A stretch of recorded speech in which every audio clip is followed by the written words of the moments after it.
Devil in a red dress. Call 911, I'm a killer.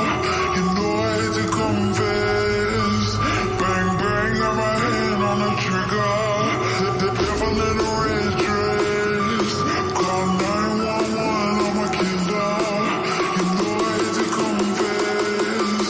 Bang, bang, got my hand, bang, got my hand.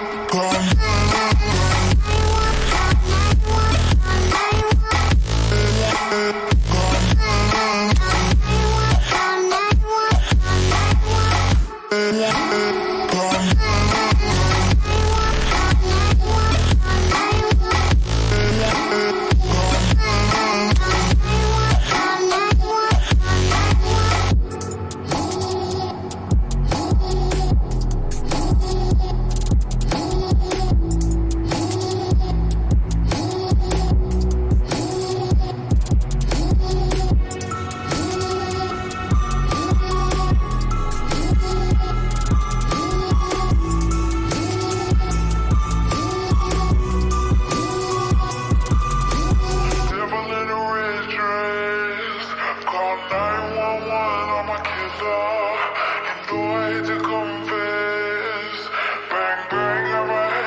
Good evening, ladies and gentlemen.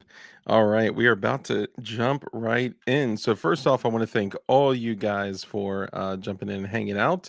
Look at this; all of you beautiful people are already in here waiting, and I was quick. I was a few minutes behind, but hey, I was still quick with it tonight. So thank you, man. I owe you guys an apology because I totally missed Saturday. That was my fault. I don't typically just sleep through a stream, so that's that's my bad, but we have an exciting stream coming up and a big one on Thursday. So let's go ahead and jump in. So first, I want to go ahead and greet all of our channel members. And actually, forgive me, before we get into that, I want to first congratulate Dangle Matt, who was first in chat this evening.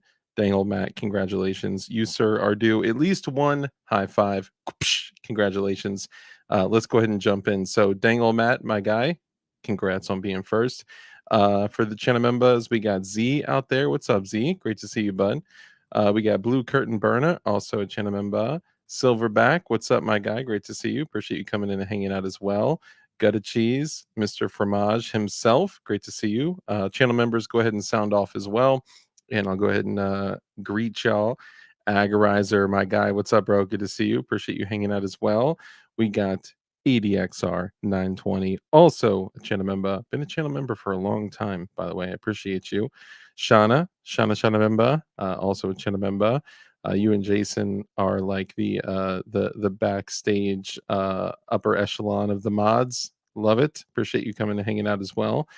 Let's see, Shauna TMC. Too many choices. What's up, fam? Also a channel member.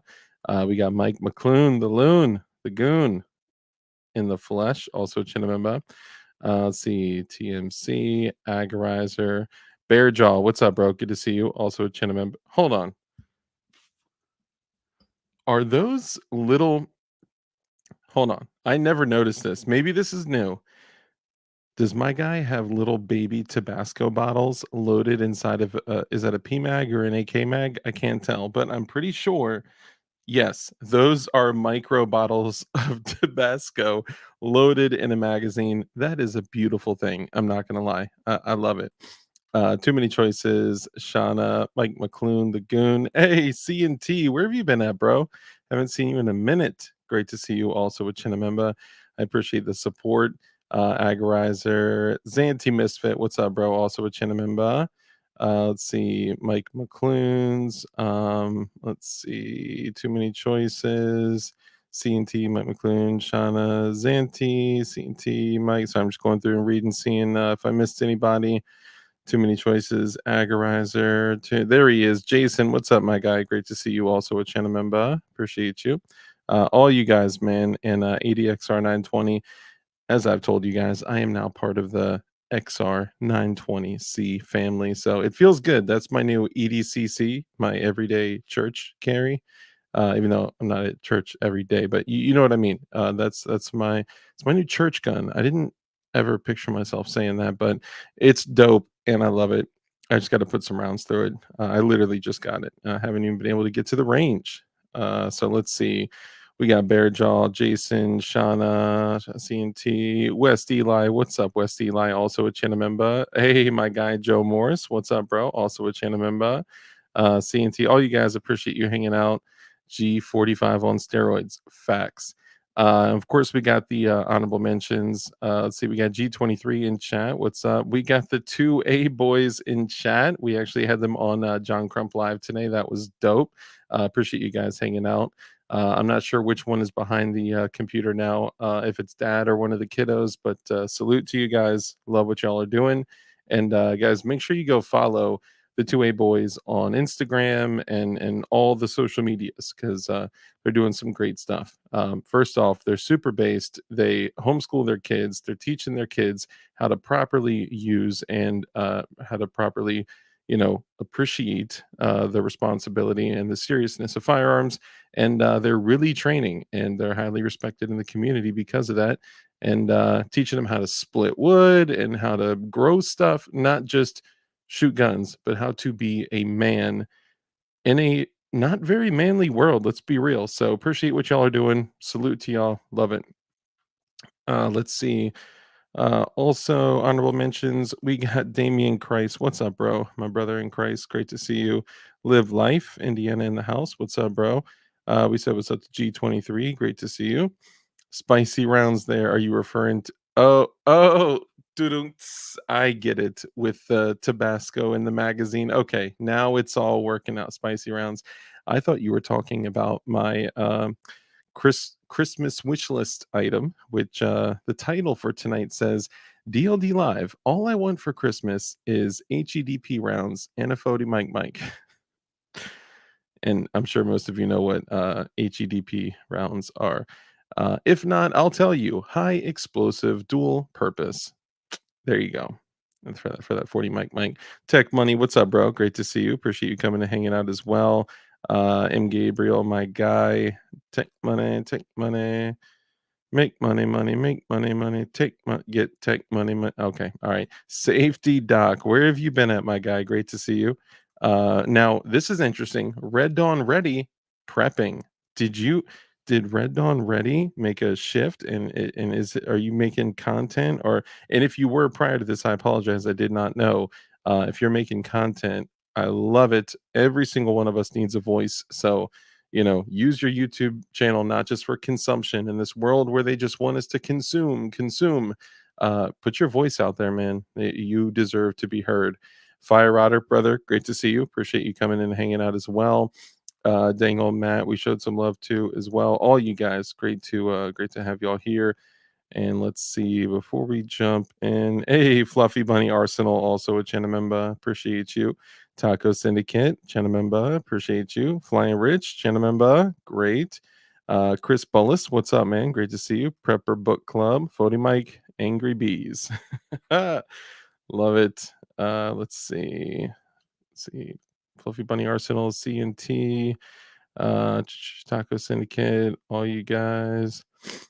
Boom, boom. Just making sure I didn't miss anybody. It's Dad tonight. Okay, so we don't have to keep it too clean, y'all. Okay, all right. We can veer on the side of DLD after dark. It is after dark, and it's let's say this is an 18 and up show. I'll say that, but we have had lots of family friendly shows. So I'm just trying to keep it real. Okay, and let's see. Did I miss anybody? Bearjaw Homestead. Red Dawn. Let's see. DLD After Dark. Yes, I am trying to make content. I added prepping in hopes when someone searches Red Dawn Ready, they don't just get videos named similar stuff. Seems that was happening. Okay, that's what's up. Good for you, man. Love it. Hey, not my name. Also a channel member. Appreciate you coming and hanging out as well. And yeah, no, I think that's it's great, man. Honestly, every single person, if you have a YouTube login and you're in chat, you have a channel. So put it to use, So we'll go ahead and jump into it in just a second. Just want to let you guys know a couple things. So first, sorry, I'm kind of reading through chat here. So first, a couple things. So I had Clint with Classic Firearms scheduled for tonight. He had some family stuff pop up, so of course we want to respect that. Family first, and he had to move to Thursday. So the day after tomorrow, he'll be coming on the show.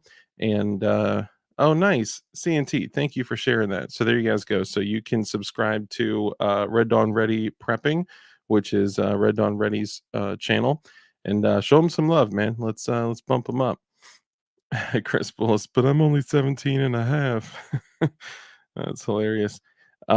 So yeah, so Clint will be coming on Thursday, 10 p.m. Yeah, we'll be doing that, and it'll be a good show. If you guys were here for the last time that Clint with Classic Firearms was on, it was a blast, and yeah, it's gonna be fun. Plus, he's just like a really real, down to earth dude. And he's just one of those guys that you see him all the time, right? But, you know, when you meet him, you're not disappointed with who's in front of you, right? And I mean that in a good way, because most of these dudes that you see online and you're like, man, they seem really cool, right? They're just gun dudes, right? But then you meet them in person and you're like, oh, no, you're not really all you're cracked up to be. Look, I shouldn't pass judgment like that. I'm just saying that he's a good dude. He's a great dude, and he's one of us. Nice. Everyone's subbing to Red Dawn Ready Prepping. Nice. Ron Bayer, what's up, brother? 10 millimeter and 40 millimeter are a glorious combo. Yes, absolutely. So we'll go ahead and bring the sub guest in for tonight. Now, if you guys have ever watched any firearm related show in the history of ever, you've likely seen this man right here. But it's been a while. I mean, it's been like a month since I've had you on now, right? Has it been? I think so, like probably 3 or 4 weeks. So I figure we just So had you're working through the friends list. You had Crump on, then me, then Crump is just it going kind to of be came Joe? on, he just appears, because he does have the same access, right? Uh, Yeah, it's weird that I don't have that access. So, got a question. Log mhm. World, 3D printed, carbon fiber nylon, or trigger, or old crappy Malaysian seen a lot better days trigger? What do you think? What do you think? Hmm, I don't know. I mean, can you work on that steel a little bit and clean it up? It's not steel. It's plastic. They're both plastic. Oh, really? Yeah, that's just crappy plastic. Yeah. That's plastic? Well, then no question. You already know what I'm gonna say. Well, when the fire control group's plastic, what do you think's metal in the gun? Uh, I don't know. That's true. Even the AUG back then was polymer too. Yeah, the Everything. entire fire control group is all plastic. Yeah, that's crazy. That's crazy. And absolutely, Red Dawn Ready, 100%. We're all happy to jump in and support. Um, Dark is that Howie Mandel. Man, what a great guest. Oh, who's saying that? That's Rip Curl Readiness. So Oh I, yeah, I yeah. I want to jump into one thing before we kind of jump into the show. Well, Rich, say hi to everyone, and then I'll jump in. Well, I mean, you said hello to everybody. I'd be saying the whole thing again. You I mean, know, just for the I, people that are out there that don't know who I, you are. I mean, yeah, yeah. Well, all right. So just a general hello, not an individual hello. I do have to say, thanks for the 2A boy's dad for coming out yeah, with us on John Crump Live. I got some good feedback on the show, so that was real nice. that was awesome. I'm excited that they're Florida guys, Florida Mhm. men also, and we would love to do something with them. Of course, I'm like 2+ hours south of them. You know what? You guys got to sync your comms, right? You Yeah, guys we got got to sync our comms. to, just in case. You never know. 2A boy's dad, if you're still out there, make sure you and Rich get together and you can, connect on the radios. Um, Yeah, he's out there. yeah, I just saw that. Yeah, we got to work on like having our drones do relays point to point. Bring your drone up That'd be dope. since Florida's stupid flat. Yeah. I've always wondered about that. I got to do that with someone. I think there's a lot of other ways. You're talking about using a drone as like As a relay. as a repeater. Yeah, as a repeater. So there's probably already so many repeaters in place for you to use.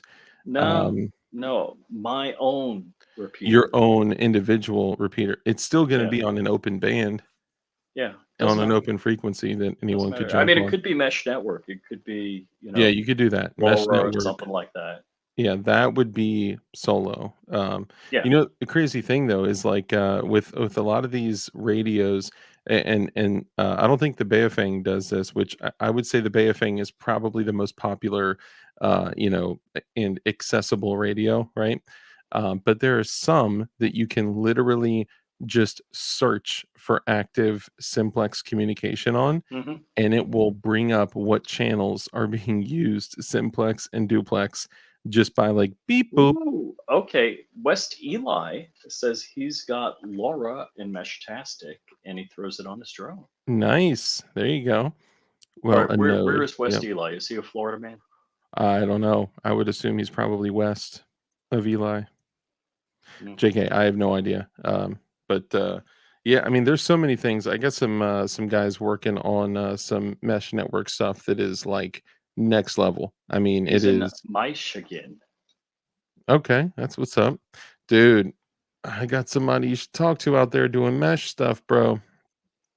Big time. Where's Well, everybody wait, at? wait a second. So there's first off, I Mhm. just G23 is saying I'm the only pilot to hit a house and a moving Toyota and still keep his license. Hey, hey, No, none of that has.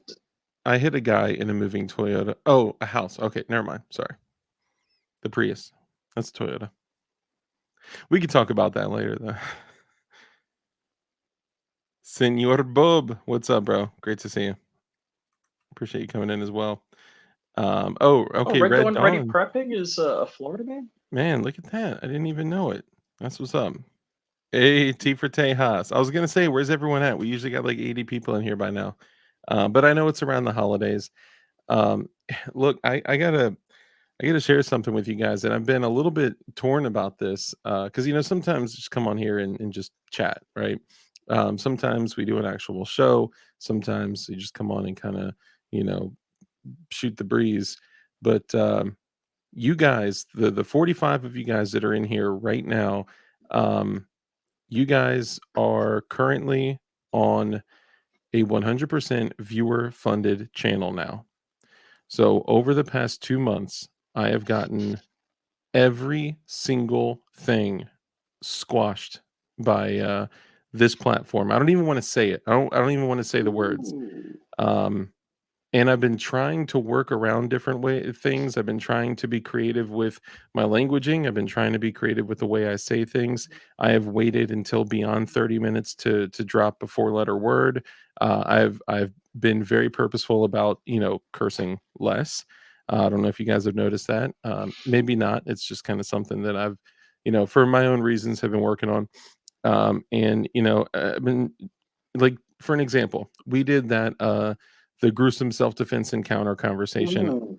I was going to have that conversation and show those pictures on YouTube, right? Mm-mm. Every single other self-defense encounter show we have done where we tell the stories of people that have survived self-defense encounters has been on YouTube, and even those, most of those are still monetized. Hey, Jonah with Big Mac Defense out there, what's up, bro? Jonah, Um, wait, hey, Jonah's gonna set me up with something. Is that gonna go through, or is there a chance of that happening, or no? So let me know, Jonah. yeah, you gotta figure out from Jonah. Jonah is the man. Actually, you know what? You know who would be a great connection? The 2A boys and Jonah. Because if the 2A boys Mm, are looking for really good stuff at a really good price, anything mhm. from firearms, ammo, handguards, parts, or anything like Jonah, Big Mac Defense is the guy that will literally just, give you stuff at very close to cost because he just, wants to help people in the community. And he's not doing it as like his full time job. So, uh, but yeah, that would be a good connection for you guys. Testing, testing, 1, 2, 3. What's up, bro? Good to see you as well. Um, Jonah says what you need, so you guys can chat about that. Oh, he's talking to Bob. Bob needs a hollow sun. Okay, so backing it up, here's the deal. So prior to this, I had still been cautious on my streams, right? I've been careful about the things that we discuss, but I never want to sacrifice the content that we discuss, right? Almost every single thing that we discuss on the show is related to freedom, independence, freedom, independence, liberty, and just self-defense, preservation of innocent life, getting the best gear possible for the best price possible. Just nothing like stupid and cheesy, right? We always talk about what I believe to be important stuff, and even from going to things, being more vocal about certain things. What do you guys think has changed more so in the past 2 or so months, 3 months maybe? What have I started openly talking about? I'll give you a hint. 3 letters, one of them is capitalized. Not all three. God. I have Really? Do made you think that's I don't know. I mean, I have been really? intentional about on every single stream So have about saying you get asked right with God. Josh about that? Hmm? Have you asked Josh about that? Because Josh has been Yeah. saying, hey, he's closing up everything like, hey, you got to get right with God. So that's Josh from Black Diamond Guns and Gear, for those that don't know. Yeah, we had that conversation, and he also believes that those things are getting smushed by YouTube because why would they in their eyes we're skewing religion and conservatism, and even though I wouldn't necessarily define myself as a traditional conservative, right? Like um the ideals are still similar, right? So in Hmm. their Hmm. eyes, people of opposing beliefs, they look at us and they say, okay, you guys are taking religion and you're skewing it into your own version of this, conservatism with, guns and Bibles and, praise the Lord and pass the ammunition. And they don't see that all of these things go hand in hand. But I will tell you that, yeah, I actually, hey, DB Cooper, don't forget Keister Carey. We've always talked about that. Wes Eli says, God, yep, yep, You God. mean HEDP? That's They don't know what that means, right? It's highly unlikely that they know what that means. Um, it might be bad if I thought DP meant something else. yes, yes, you are. You're looking at the wrong websites if that's what you were going into. Damien Christ says this world is ran by mad evilness. Yes, absolutely. Amen. I agree. Um, God will be more controversial than talking about the ATF. They hate the Well, Christians. Yeah. and think about it. It's easier to come out as like transitioning, transsexual, gay, this, that, minor. What is it? It's MAP. Minor. Oh, minor What is the minor attracted person. ew? Yes. Maybe that's why I'm blocking it out. God, You man. could come out as all of that. People, the HR department would be going like, if you No, said, "Oh, by the yeah. way, I carry a gun," You know they're gonna. why? Because they've designed this. They have literally programmed society to believe that all those things that you mention are protected classes because they're the small group of people that Hold on. are, I read something once. Where is it? Hold on. I mean, Hold on. Let's see. protected classes are a real thing, right? Amendment 2. Where's my constitution? A Oh, well-regulated militia being necessary to the security of a free state, the right of the people to keep and bear arms shall not be not being infringed, French. even Look by at that. HR departments. That's my HR department doesn't have this. No, I'm kidding. But you know, I think that because they've programmed society to be like, okay, those are protected classes, and those fall in line with their agenda. Because look, you and I talked about this with our border literally just spilling thousands and thousands. Remember how we said, like, in a 2 week period, more than 17,200 illegals came in and were let in, right? That's Compared more than to, most towns in the U.S. yes, and get this, the November the year before, the whole month, 24,000 came in Right. 2022, Right. whereas 2 weeks, it was like 17,000 or So 14,200, something like that. But hold on, it gets those other worse. clans said the border was secure. Last week, I think it was, yeah, last week, like 12,000 alone came in and made it through the border in 1 week. So now Mhm. we're looking at like 14 or whatever thousand in I'm 2 sick of weeks paying for them to because now we're paying for 12,000. their medical care. We're paying for them to be in hotels, transportation. I think we're It's looking at like, it at too what small. country do you illegally cross the border, get health care, get a place to stay, and get travel to go wherever you want? If I want to get on a mother effing airplane at Palm Beach International, I got to show a photo ID issued by the government with like the special security Yeah, seal on it that I had to bring like 7 different forms of ID to but that's get us looking at this, as so logically our with brains common frickin' sense. are looking at how it impacts us, right? Think of this, when we were talking on the phone the other day, and, we were talking about all this, we had said what they don't want is us, right? And the 2A boys, the 2A dad says, "This country was built on Christian principles." Amen. 100%, absolutely. Um, and the Smith& and Wesson Schofield, yes, this is true. Okay, sorry, but, here's the deal. So, who does the government hate and want dead?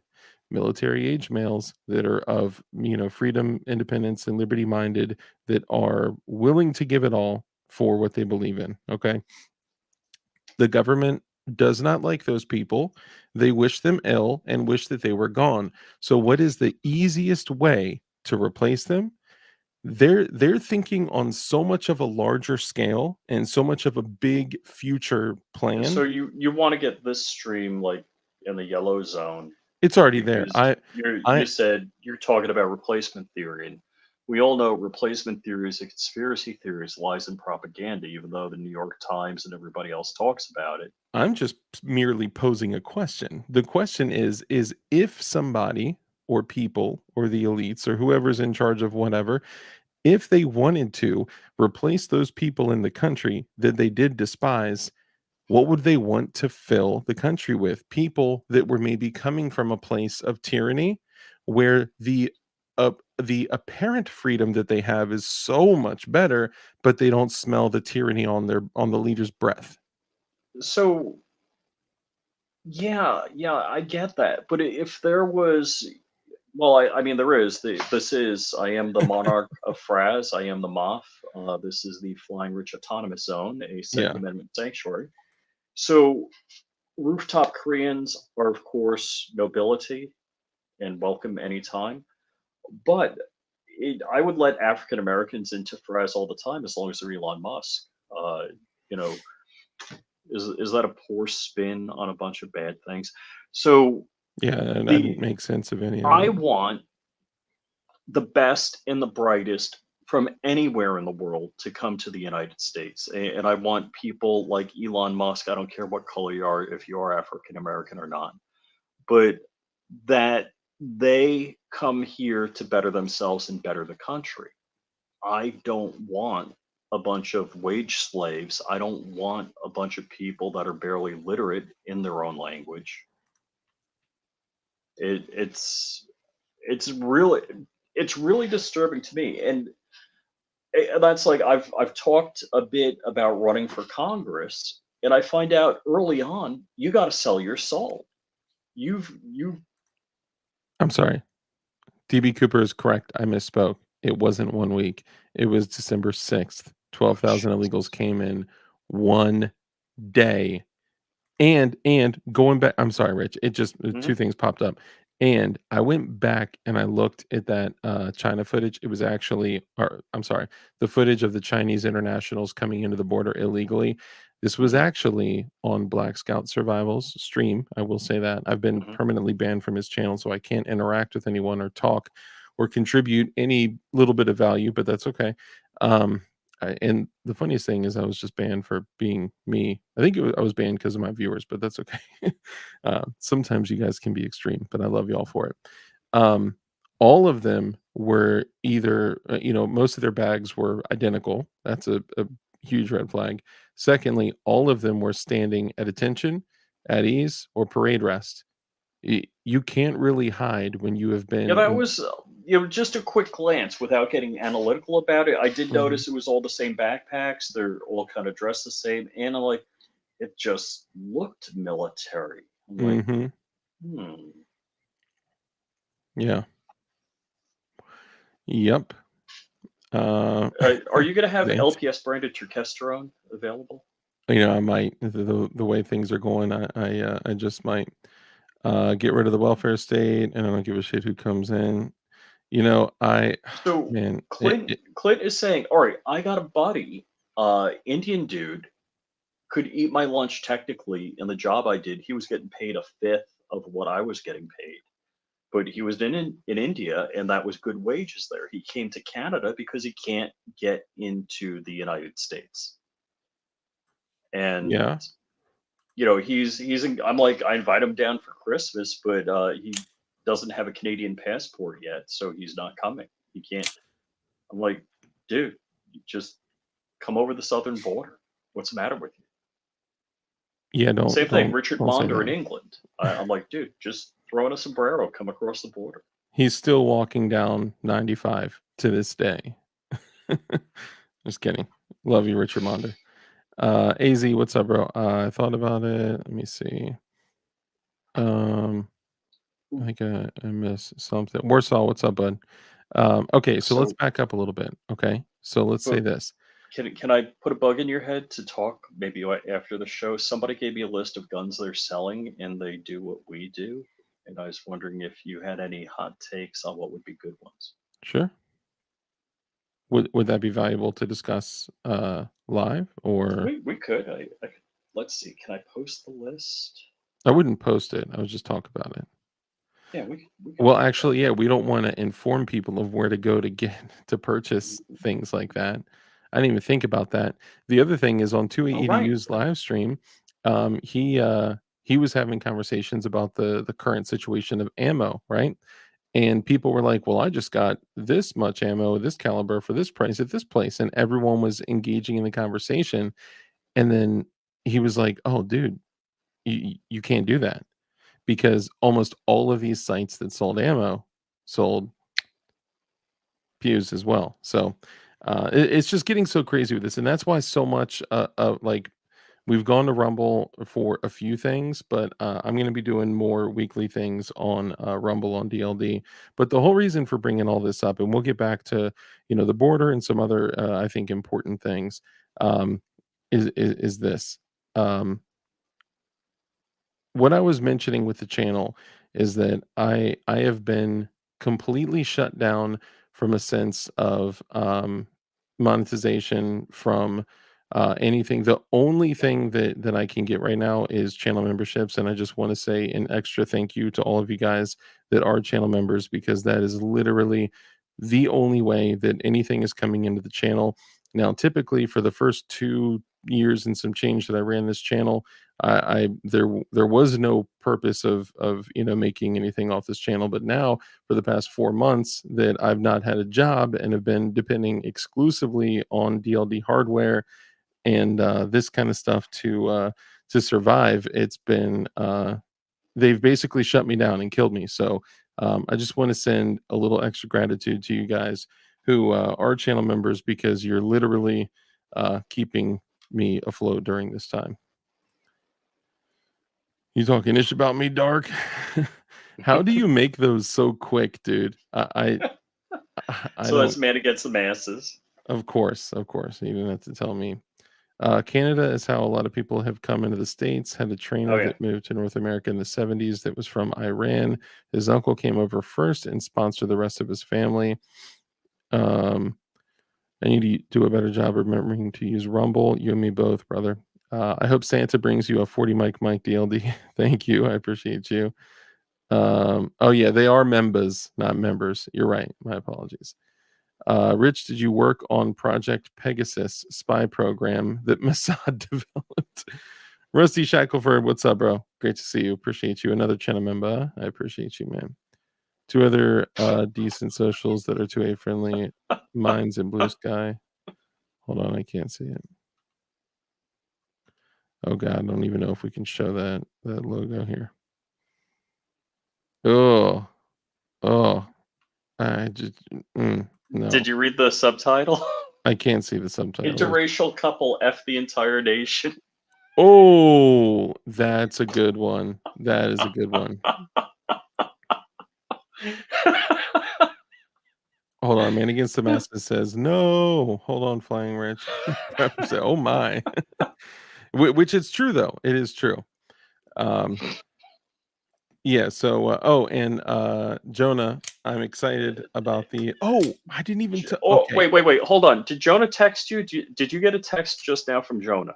I'm not looking at my phone. I don't know. All I gotta say is, Jonah, I will buy everything you texted me about as long as Dark gets nothing. Oh, is this the Rattler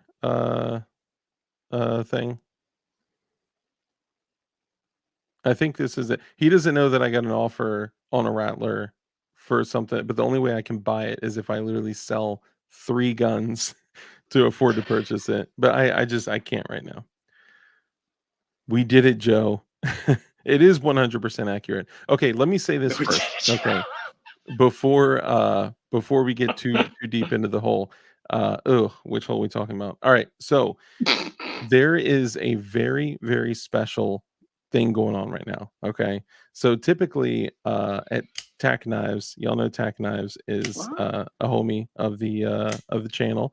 They always support the channel and Gotta reach into the right pocket. they've just been huge supporters and I love them for it. And also they make Got my really goon good beam. quality stuff. You better have your goon beam.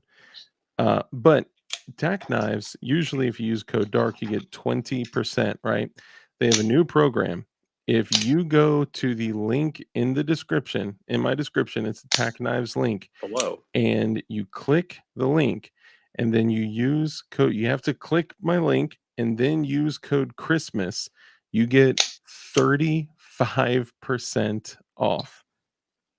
Now, if there's other deals or other stuff on sale, then whatever's on sale, you can still, if you click the link and use code Christmas, you still get 35% off.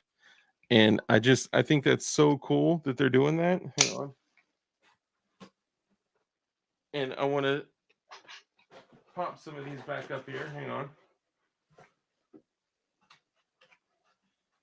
So while Dark's doing that, I did I don't know, was it about noon, 1 o'clock, a live USA Today Strikes Again broadcast doing satire Did they about. steal other stuff? Oh yeah, and they stole Crumpy's articles. They did. I got They limited did. on that. I think that honestly, I think that YouTube is just on like a tirade of just bringing down people like us. I'll be honest. Well, it's funny because it seemed like they went a little easy on us for a while, and then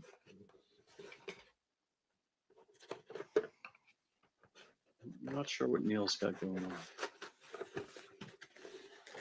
Okay, so before we rush back to the other topic here, I have a couple things that I'm probably going to use for like a holiday giveaway. This may be one of them. This is one of the Tack Knives bayonet blades, and of course it is blue, right? This thing is pure fire. The action on this thing is insane. I love this one. Of course, we got the double edge. This is some may call it a. I mean, it's a dagger blade, right? But this is the Nighthawk V2 and the dagger blade. And again, if you click on the link in the description and then use code Christmas, you get 35% off. This is the katana. This is the one that is like staged to look like Damascus and like a cord wrapping kind of thing. This one is kind of dope. The one that's gotten the most attention, funny enough, is probably the one that I use the least.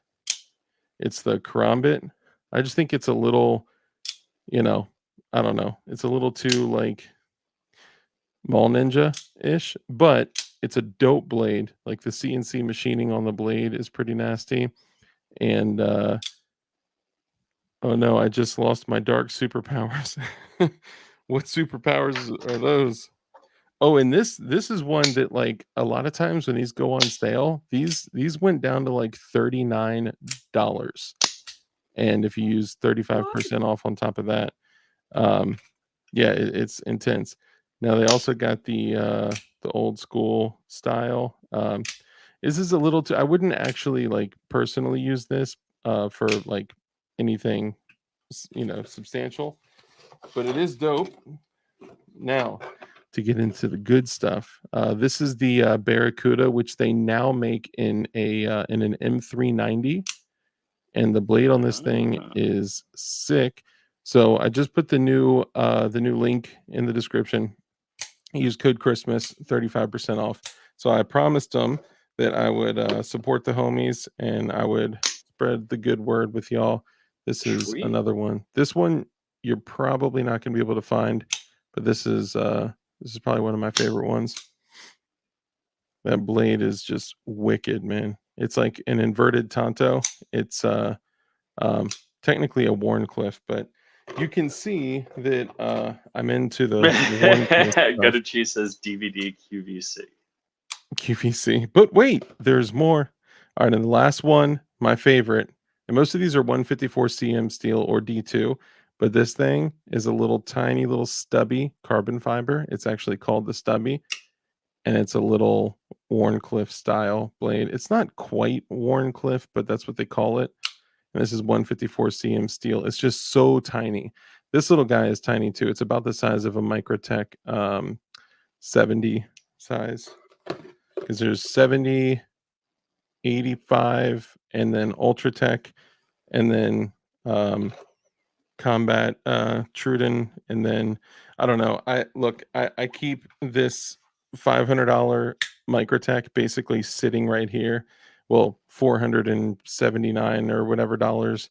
I just keep it here. I don't really use it. The times that I have carried it, I'm like, I don't know. I feel like this would really only be beneficial in a situation where civility is still intact and you could use it as a bartering item. It's like wearing a Rolex. Like what's the benefit? Your G-Shock is going to do the same thing as a Rolex, but you could use it as a bartering item. But Microtechs, man, they're dope. But now you can get M390 blades from Tack Knives. That's so cool. Okay, sorry, that's just my little Tack Knives commercial there. I wanted to show them some love because this deal is not going to be going on very long. And right now you can get 35% off. So I'd be a fool and a tool if I did not share that beautiful news with y'all. Boop. So yeah, just saying. Go check them out. Check out the new M390 knives, the new Magna Cut knives. They got all sorts of crazy shit. When someone also asked what kind of fixed blades I carry, I have a couple here that I can show y'all. I like to I got to get that mic stand from Crump. So I like to carry fixed blades that I can put like in the belt buckle area that I could reach with my right hand or my left hand if needed, depending on if I'm going to be going to. So you got to click the link in the description and then use code Christmas. I think Dark has a knife problem. Oh, you should see the rest of my knives, bro. I have like. No, wait. It's not just a knife problem. No, it's a He's got a anything. P80 problem. I wouldn't say a problem. It's a good problem. Well, hold to on a have. second. Think about that. Straight plates mostly always need both. Yeah, for sure. Say again. You're saying you don't have a P80 problem? Well, what problem? The only problem I could think of is not having P80s. Yeah, that's it. Crypto, what up? Microtechs are neat, but I'm a Chris Reeves fan myself. Ayo, dang, Chris Reeves, you're balling like that, bro? I don't ball like Microtech. What are you talking about? Dude, that's kind of like saying, your Mercedes are cute, but I'm more of a enter higher end car here. Well, I don't know. If you go up for Mercedes, would Maybach be considered going up for Mercedes? But it's just a I Mercedes. thought it was but prettier. Maybach. I'm just kidding. Maybach. I need a G-Shock. Bro, I got a dope OD green G-Shock. I love it. I can't read the G-Shock anymore. It's too small for my eyes. Dude, my lights don't work like they used to on it. I need to Lamborghini, get yeah. like the dust, basically the wristwatch that Dust wears. It's like this. Oh my god, please don't. Please don't. Shooting Gallery, what's up, bro? Good to see you. Is that Joe? It's So Joe. to answer the question, I like a very, very small, very thin. You see how thin? It's got to be thin with the Kydex, right? It can't be like a super thin blade, but then have like a big honking Kydex. I don't get down with that. And if I keep it in the belt buckle area, I usually pull my belt buckle to like the 9 o'clock region. That way my appendix area is free and I could carry a blade outside the belt, extra mag at like the 10:30, 11 o'clock area, and then my handgun at like the 12:30, 1 o'clock area, with this in the middle so I can grab it from the right hand if I need to, or the left hand if I need to. This one is dope because it's a super inexpensive. Well, it was super inexpensive. I don't know if you can find these anymore. This is the Cold Steel Mini Tac, but there are other knives that you can get that are similar. The other one I got a while back, you can see how much I use it because it's in the box. But this one is Wait. Are these all tech knives? no. We're just now you just- discussing knives in general. This one I put back in the box because I don't know. It just maybe it's because the sheath wasn't as solid for me. But it's a little bit more bulky. This is a Kyoto, but it actually has like the real rearward slant, like a true, Japanese tanto. And it's a bad blade, man, but it's I don't know. My mini little clip thing, it just didn't really work too well with it, and it was just a little bit thicker, and it just printed more because this has, well, I mean, it's about the same size. I don't know. Maybe I just made up an excuse, but the other thing that I got, actually, you know what? I got one more fixed blade. Hang on.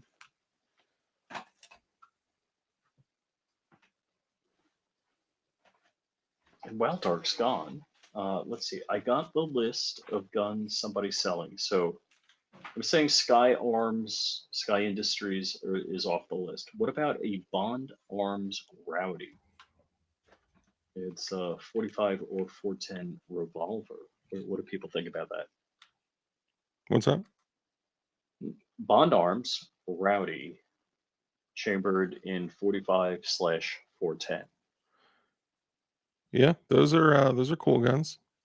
I just heard a story the other day of somebody that was shot in the lower region in between their thighs with a 410 buckshot. Nearly point blank range. Shout out to the Tactical Turkeys and their friends that get down like that. It was a bad. I'm actually not going to talk about the situation because there's a literal investigation going on about that. But yeah, somebody got judged. I'll say that. Tourist judged. I got that. Yeah. So this is the other thing that I've become a fan of. So this has a little mini tech lock on it, right? So it can just clamp right onto the belt. And this bad boy right there, you just grab it and you got like a little D2 steel arrowhead. And dude, you could do some work with this. When you push it like all the way back, it kind of wobbles a little bit and it doesn't give you as much like rigidity. But if you keep it like in the middle, man, you can slice and dice with this thing like all day. And it's pretty sharp. Of course, like any nice thing that I get, the first day that I had it, I dropped it directly blade point down on the concrete. Oh, Dude, I I got a Glock slide in and I took it out of the tube and I leaned it over like this, all right on the oh concrete. I was like, "Oh my no! god." And then anybody else would have been like, I want to return this. I was just like, whatever. I just built the Glock. This, I got it. I was like, man, this is so dope. Got out of the car and something got caught on it and it just ping, came right out Oh, and it fell to the ground like this. Woo. I was like, no. And I right. wasn't about to So stick I my used foot to, out. since I'm a lefty and I pocket carry, I would clip this in my right pocket and have it facing out, Okay. and I would gouge the frickin' leather on my steering wheel Oh, really? I can with, tell that that thing has been bent up a little bit. You're saying when you're getting in the car. yeah, Are the screws tight on that? Or are they about to come out? yeah. No, they're all good. No, but like the DLD. Genesis Coupe, I'm getting into a two-door sports car. Hold on, real quick, Drew. Yes, the clinch pick by Shivworks is a sick blade. The whole design of that is just crazy. I actually, hey, Sport Brand, great to see you, bro. Sporty. Worst, in fact, is vasectomy. Oh, I don't even know. I saw the video of the guy shooting himself in the jaw. Oh, I saw that too, Oh, dude. So I don't know how what legitimate is that was. what? Yeah, oh, do you think that's just kind of a clickbait thing? So there's a couple things about that video we can get to. I don't think it's as important on the priority list right now, but we can still discuss it. We'll come back to it in one sec. So Sport Brand actually sent me a like a what do you call it? Like a not like a clone, but like a blade that is very very similar to the clinch pick by Shivworks, and it was like like a remanufacture, like a copy clone. I don't know, whatever you want to call it.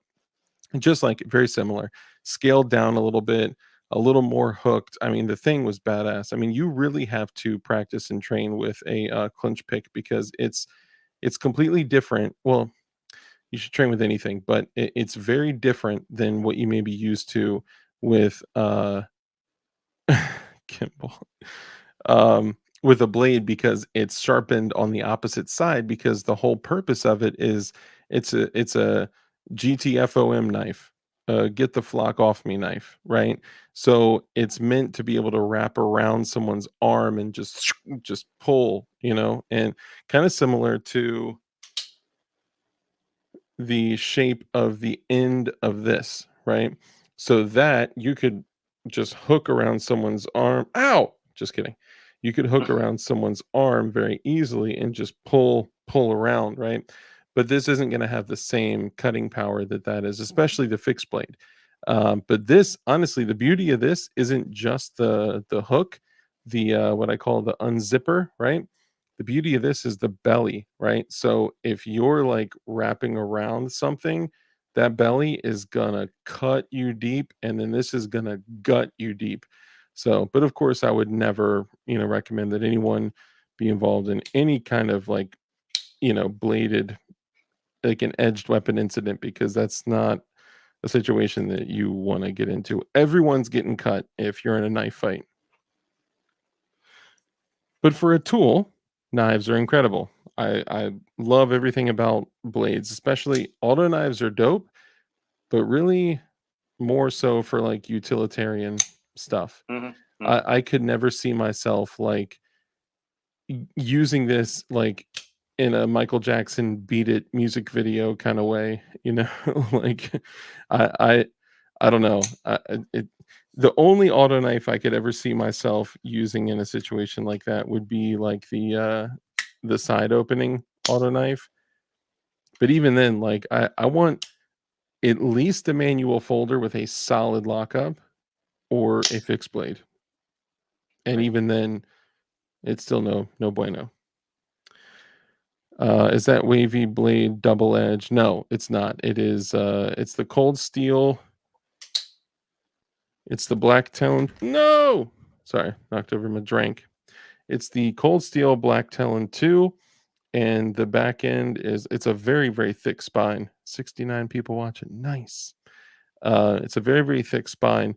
The only thing is it's a flat grind. So once that blade is gone, you really have to completely reprofile it to get an edge back to it. So this side is completely flat, and then this side is brought to an edge. So that's why it's like razor sharp. But I also have this in the serrated version as well. But for the auto knives, like these, I'm just using them for like cutting open boxes, mail, anything like that. This isn't going to be. Could you use it in a defense situation? Absolutely. I've taken some of these tack knives, like this exact one. I literally like destroyed. This is a box destroyer right here. I have done terrible things to boxes with this. And for a long time before Goombeam, shout out to Goombeam, before Goombeam hooked me up with the Rollo machine, I was using this every day with that second point right there. I was using this to cut out labels that I printed out to throw in packages for DLD hardware. Unbelievable. Unbelievable. Detective John Kimball, great to see you, bro. Halupicus. Don't know Halupicus. Drew, thank you. What you asked me a question, Drew. Let me go back here. Let me see. Where was it? Okay, how many knives do you carry every day? So, Rich, you want to answer this? So let's go over our EDC every day again. I'm thinking you probably carry 3 different knives. 3? Why would you Yeah. say that? Just wild guess. Just kidding. Let's talk about you first. I carry 1. I'm just kidding. Just 1. No, in most cases, I'm only carrying. Why is this? And C3 SIG P365 10+1 and a 12 round spare mag. Oh, dude, people are purchasing tack knives right now. Awesome. I was like, why is my phone blowing up? Nice. Cool. So, I just saw your text about DP. No, DP stands for dual purpose, but thank you for being rich. That's rich. Yeah, okay, sorry. So 365 and 4 knives. And MP5. Yeah, but you carry If I the leave the house. MP5 duct tape to your back like Yes. Die Hard, Like right? that great Christmas movie. Yeah, that's an excellent That Christmas movie. documentary about Nakatomi Plaza. Yeah, we will always remember Nakatomi Plaza Mhm. Towers building in LA. So yeah, I do not. Do you carry hot sauce or do you carry a No. less than lethal? No. You don't carry 40 Mike beanbag Nope. rounds, 12 gauge beanbag rounds. No. I'm just kidding. Some people actually, I don't have a tactical shotgun. I really need to get a tactical shotgun. What's the difference between a shotgun and a tactical shotgun? A Sporting Clay double barrel. Okay. Do you think that answer was satisfactory for that question? Well, I mean, I think of a tactical shotgun as something with more than 2 rounds. That's pump action, semi-auto, something like that. Okay, that's fair. Yeah. As opposed to break action. A Remington 870 4+1, Mhm. standard 18-inch 4+1. That would be a tactical shotgun. Well, although Walt is making barrel or magazine extension tubes for the Turkinellis. That's true. That's true. He is, and I respect that. A lot of people are not down with the Turkish Benellis, but some people, got them running pretty hardcore. So I was thinking about getting a Turkinelli. So can we go down this list? Do you want to go down the list? Yeah, yeah. 1 second first. So, to answer your question, well, it looks like he actually answered my tactical shoddy as a Saiga 12. Nice. Mhm. Rich, no weapon in your secret hiding spot daily. No, I don't PWEDC. One OTF Microtech, one full tank Benchmade, 1 to 3, one 3 blade old timer, total 3. Okay, nice. So, oh, hold on, Clint Eastwood. What's up, Clint Eastwood? I heard the Glock knives are really good. For the price, Oh, absolutely. apparently Glock made the bayonets for the Steyr AUG. I need to get a Really? bayonet for my Steyr AUG. That would be dope. I wonder if you can use the Glock knives for, because they did come out with just bayonets. I wonder if they were used for those specifically. Mhm. Probably just pushing out contract overrun stuff. But hold on, is this? Oh, dude, I get so nervous when I get emails from YouTube, dude. Come on, don't do that to me, All guys. right, right. Woo! Okay, sorry, I'm back. All right. So to answer your question, I typically carry 2 knives, and I don't always carry 2 knives, but I would say usually or typically I carry 2 knives.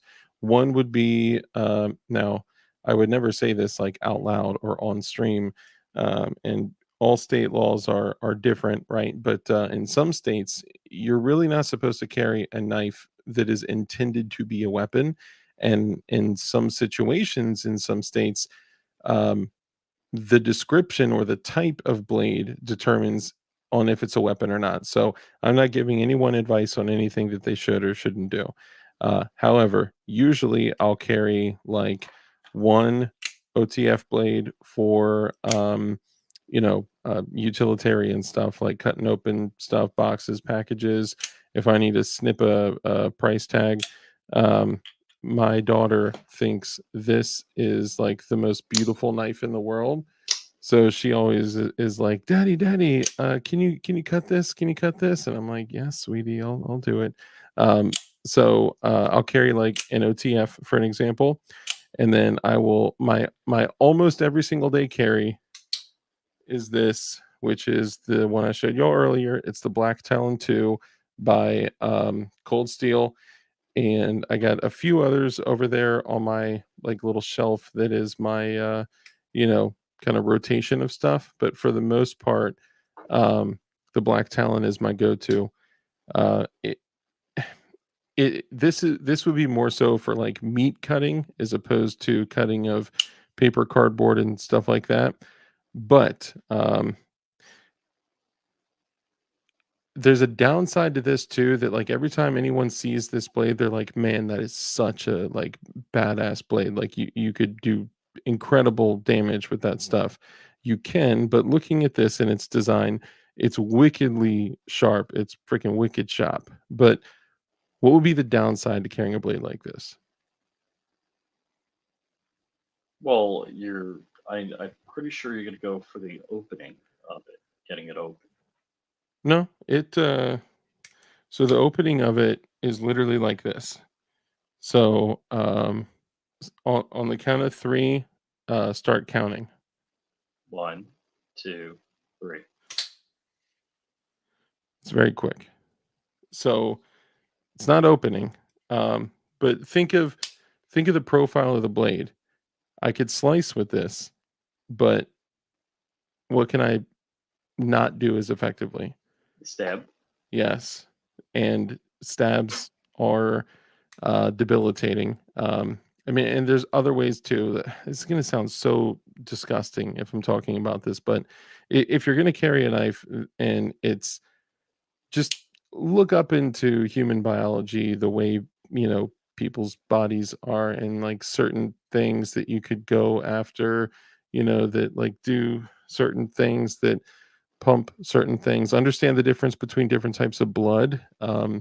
you know, dark rich blood is dark rich dark rich blood is typically blood from veins, and very bright red frothy blood is blood from especially you would see the velocity at which it spurts out, but that's arterial blood.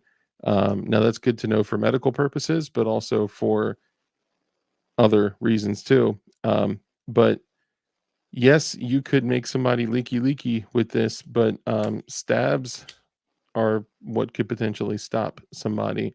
Leaking is something that could take 15, 30, 45 minutes. You never know. But again, the purpose of carrying a blade is not for that purpose. I'm just saying that it's something to consider if you ever do end up in a situation where you have to defend your life with a knife, which I just saw a video about the other day.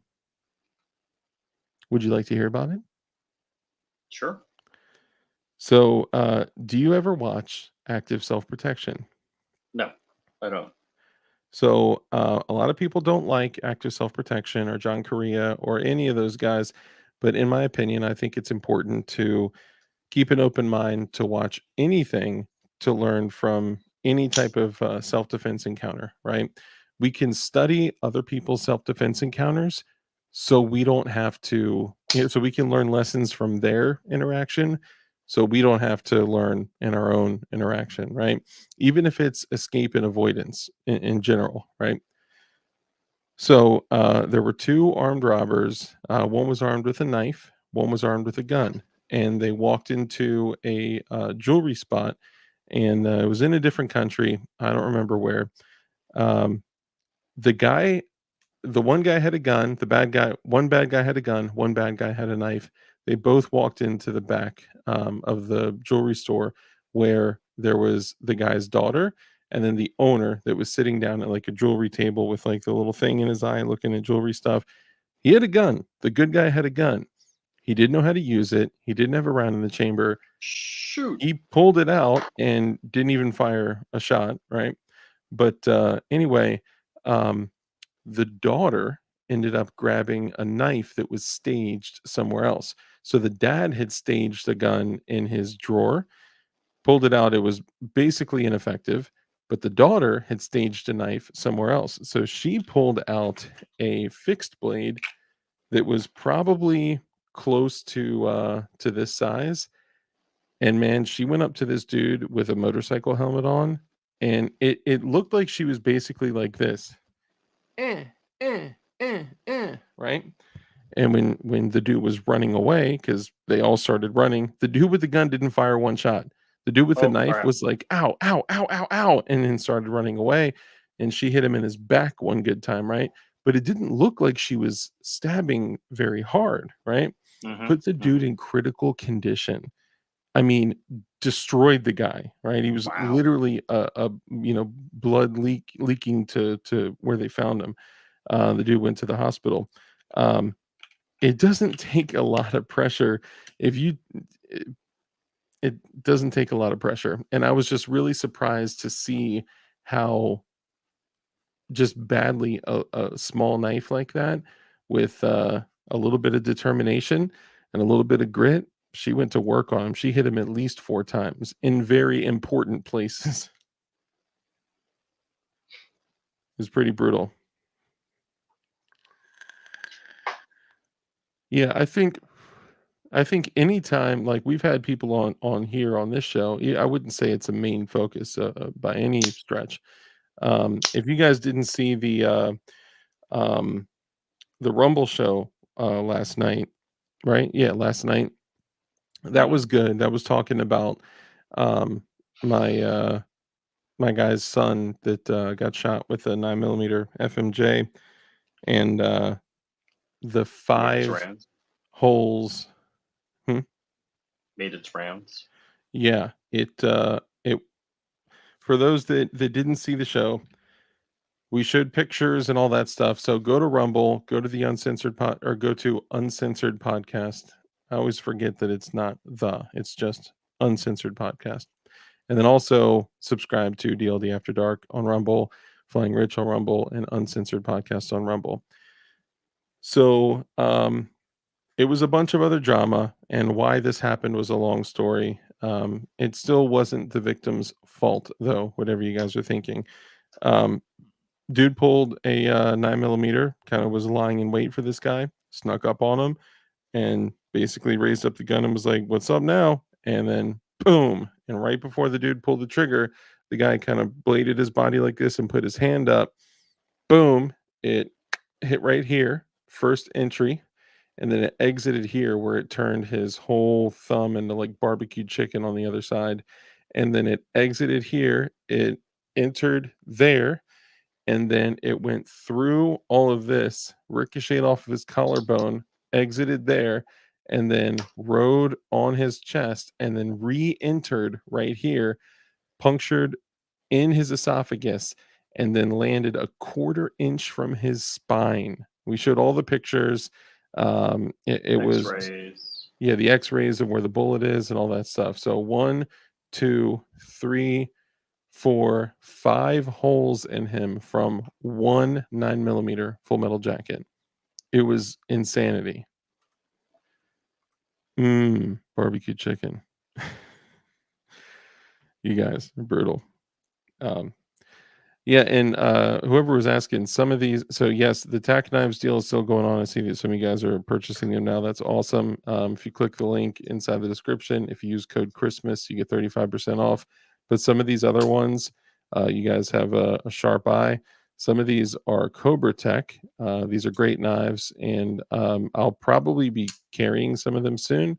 But also, Joner can help you get these as well.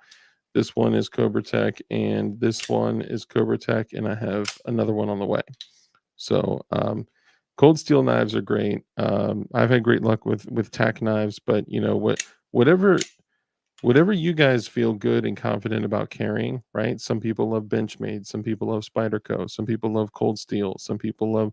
It's the same thing as firearms, right? You know, it, it's a little bit more cultish or cultive, I guess, when you look at like well, I only use M390 steel of Microtex, and well, I only use SV30, holy moly, Whoa. bro. Whoa. Rudy Finney, holy moly. You just gonna drop that? You didn't even leave a message? Talk about dropping the mic, bro. Holy smokes. Um, Guys, show some love to Rudy Finney in the chat. Holy smokes. That's I very don't kind. know.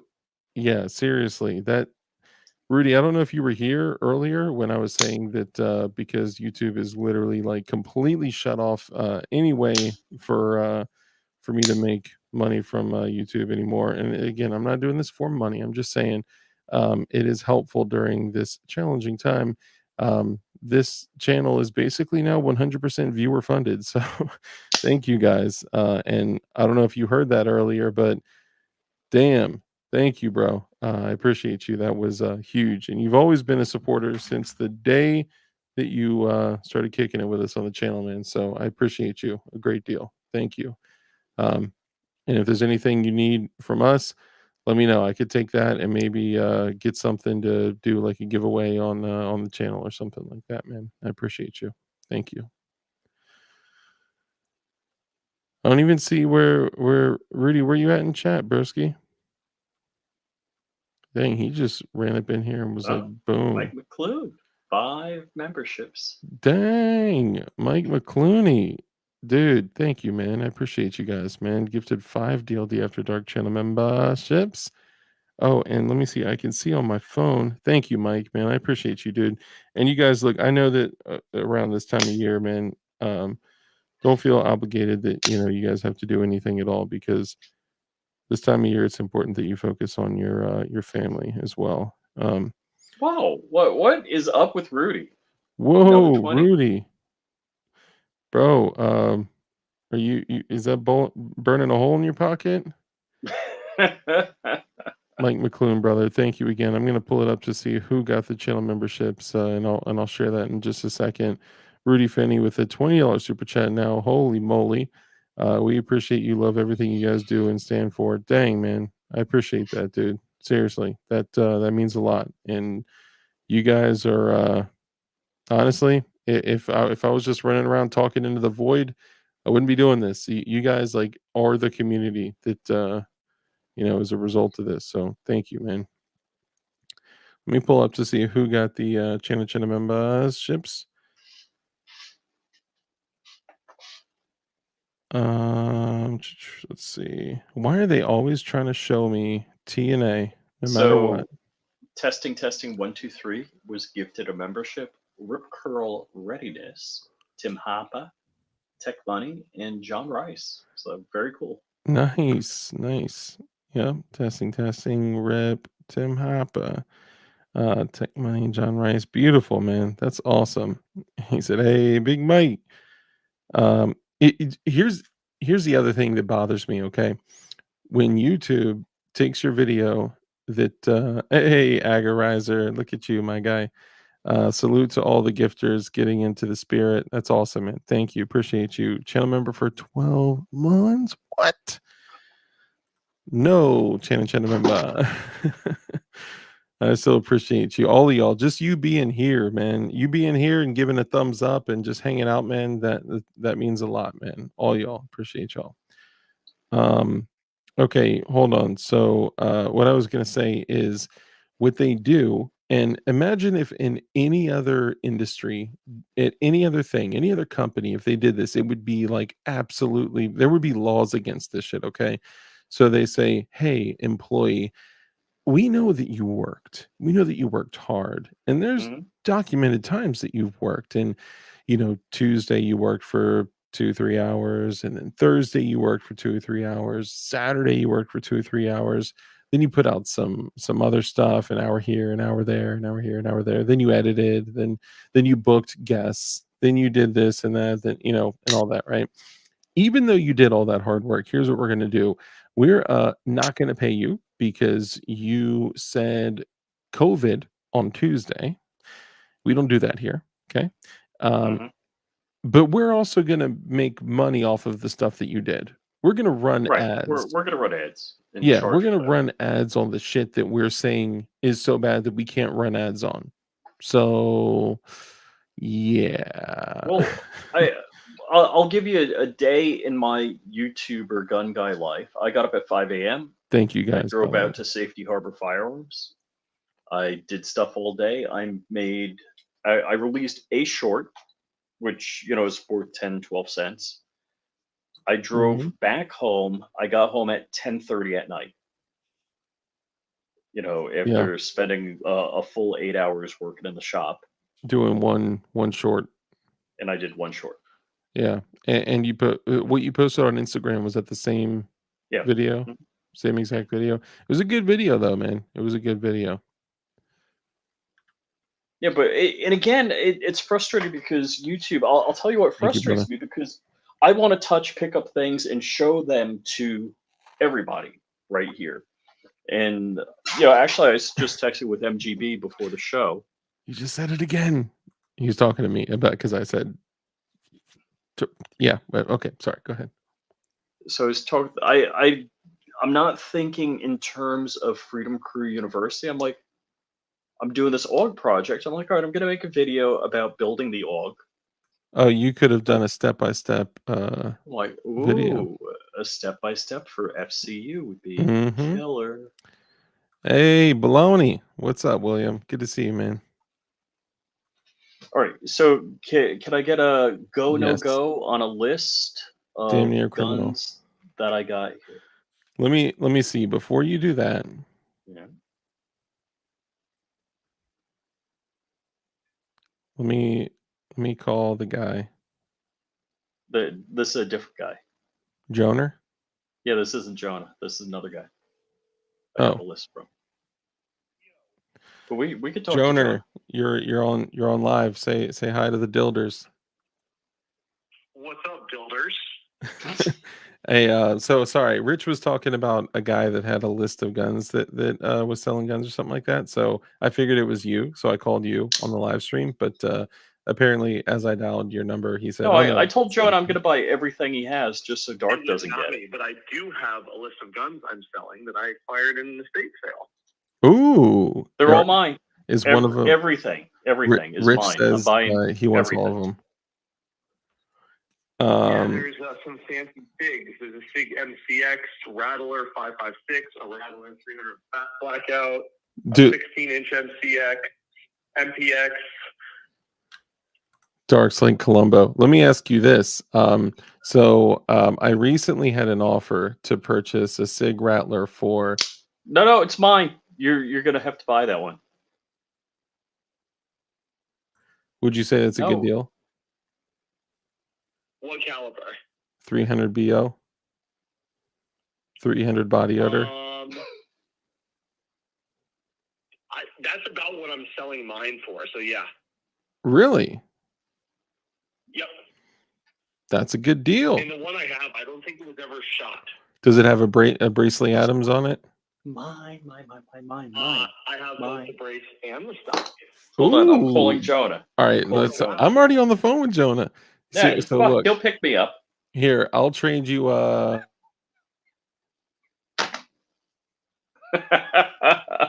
No.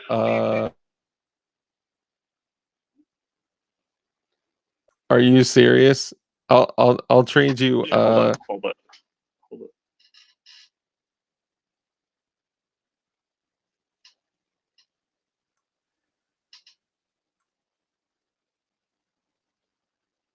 A SIG C3 1911 with like 6 mags, FN 510 tactical, never fired, and a custom SIG 320.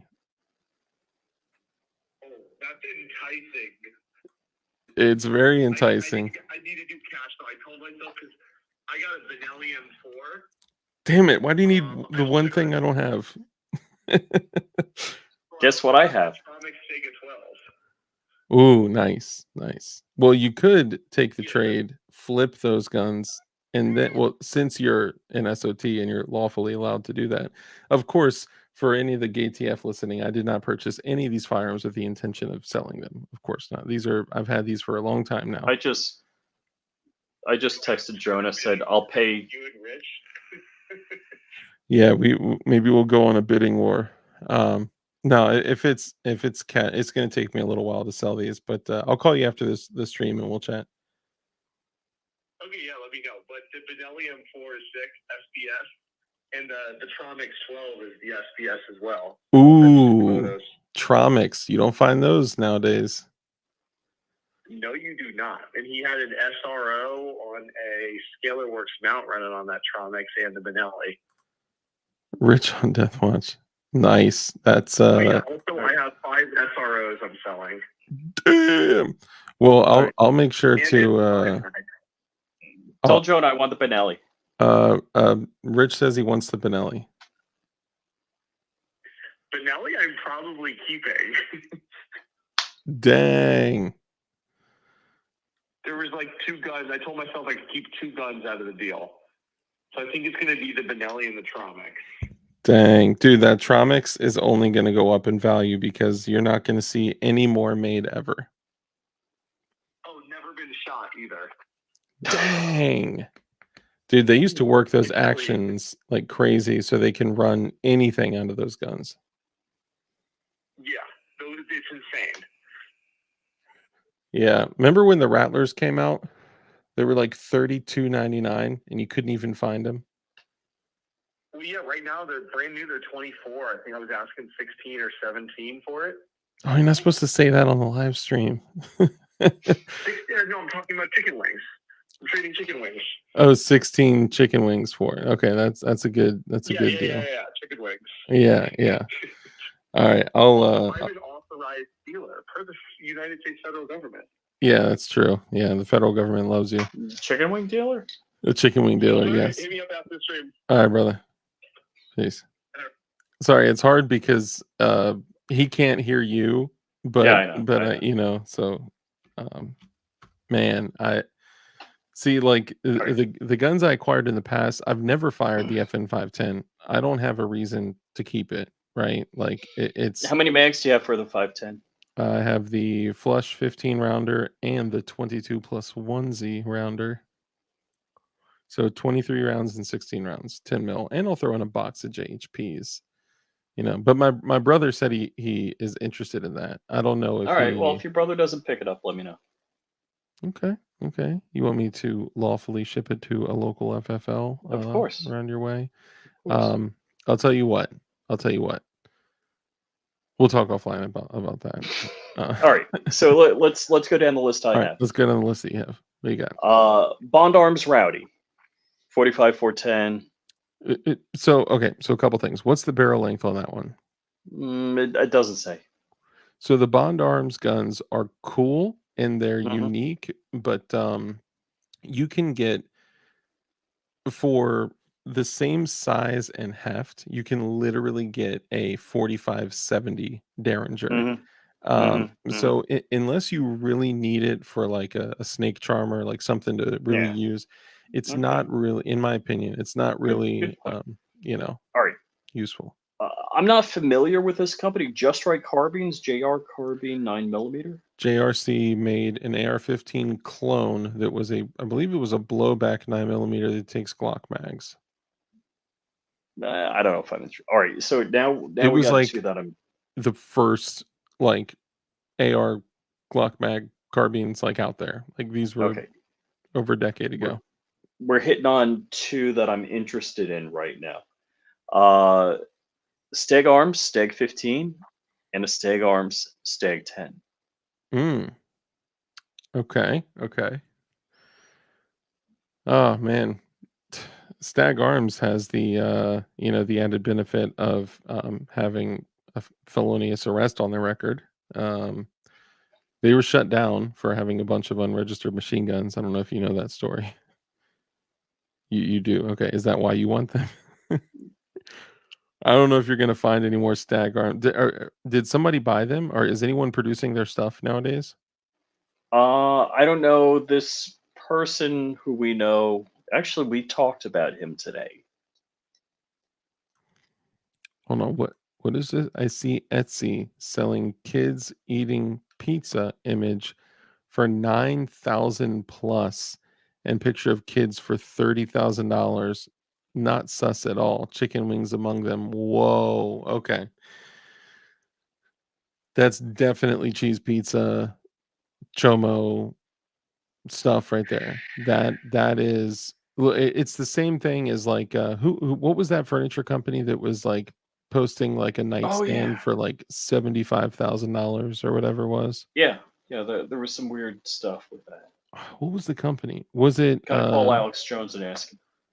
oh man, that stuff gives me chills, man. Having a young daughter. Yeah. William Baloney has a Stag 15. All right. So just as far as Stag Arms goes, is it a good piece, or what do you think? Yes, good would be a good way to describe that. A Stag Arms AR is a good AR. You think it's better or worse than the Geisley Super Duty? In my opinion, it is not on the same level as the Geisley Super Duty when it comes to like longevity, but it is a very good, well-made firearm. I think the one thing that you may run into, okay, I don't want people to hate on me for this. I'm just saying, in my opinion, from the guns that I've owned, the research that I've done, the time I've had behind certain guns, I believe that the Geisley Super Duty would run for longer with less replaced parts than the Stag. Oh, Pause. and my Is the Geisley Stag? shipped, so I'm excited about that. Finally. Yes, that's awesome. That's super dope. I'm glad you got a So dope color. I ordered it on Black Friday. On Black Friday, my credit card had fraud, and I got a new credit card. So it was pending termination. I had to call them up and give them a new credit card number. So I was like, what's going on here? All right. One of our other friends had the same issue getting a Super Duty. American Tactical. Why can't I talk? American Tactical Omni Hybrid. Isn't that the plastic receiver? ATI is, a cheap, cheesy company. Yeah. Typically, they do make some decent like plinker stuff though. Mm-hmm. I don't All know right, what the Omni Hybrid is. moving on. Yeah, Keltec SU16. I'm like, Hold on, let me it's an go back really oddball. quickly. So I Yeah. don't want people to think that I was not singing praise for Stag, because Stag is still in that same category of, mid tier. I would just place Geisley as a high mid tier. So Stag, if you get a Stag, a rifle built by Stag that somebody didn't totally butcher with their own super custom, wish.com stuff, then that thing will run, and it will run like a mofo. You just may have to replace some parts. That's all. Yeah, see, William says my Stag has done very well. 4,000 rounds through it, no malfunctions. Beautiful. Yeah, they're definitely good guns. Nofsky or nothing. Yeah. Now the SU is it SU16 or Yeah. SUC16? No, it's an SU16. Okay, what does that have, the folding stock? I think it is. I think. I'm not It sure. I'm not real interested in that. I just mentioned it. All right, but here's. how much is that priced at? I don't have prices on these. Okay, so I want you to consider this. So for a long time, you could get those for like 4.99 to 550 like ish. What other piston-driven 5.56 that takes AR mags can you get for $500, 550? They don't exist, right? The Hmm. Keltec Hmm. SU16, SUC16 is a folding stock, piston-driven, AR magazine eating 5.56. It's just cool. It's got a built-in, um, uh, uh, Bipod. pew, pew, yeah, bipod. I was like, it's not a monopod. Um, uh, pew, pew, pew. It's got a Bipod. built-in bipod. Now you will melt the handguards if you Hmm. do more than one magazine dump in one sitting, but that's kind of the cool thing of it. So just something to consider. They're cool guns, but they're definitely not good war guns. All right. So then there's some Brownell's XBRN 16 Oh, E1s, hold on, which what? Beer. Oh, beer in 16, not 160. Okay. So hold on. So yeah. Jonah White says, "Let me into your stream. Stream me. Stream on me." All right, I'll send you the link. Hold on. All right. But Which that's the Brownell's classic line, which I was like, yeah, whatever. I'm not really into fake nostalgia. I think that's Uh, I mean, they make good stuff. I'm not gonna lie. So like yeah, yeah, but they it's not my thing. is it the is it their like M16 clones or what? Yes, yes, yeah. Okay, so it's a fake M16 recently. Copy. Someone had told me recently, that they are Brownells is doing a HK416 clone, Oh yeah. and it's supposed to be really well built. Actually, Shooting Hmm. Gallery told me that. No. I don't have any personal experience with them at all. I haven't messed with them at all, but I heard that it's supposed to be pretty dope. So I Okay. just sent you the link so we can stream on each other. Keltec P3 AT.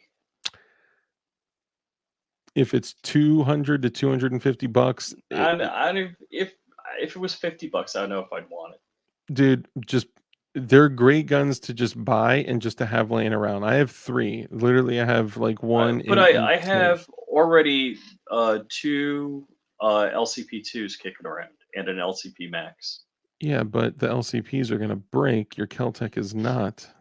Wild All right. Weasel, thank you for the super chat, brother. $2 super chat. Wild Weasel says, I have an SU16. It's 6 MOA and has a malfunction every mag. Wow. Dang. Hey, but it looks cool with that bipod, right? Right? I'm just kidding. Hey, looking cool is only half the battle, right? Thank you, Wild Weasel. I appreciate you, bro. All right. Uh, I'm gonna skip the Torai.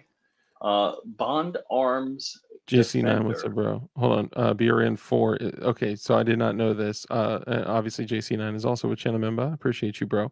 The BRN4 is a 416 clone. Okay, dope. Appreciate that.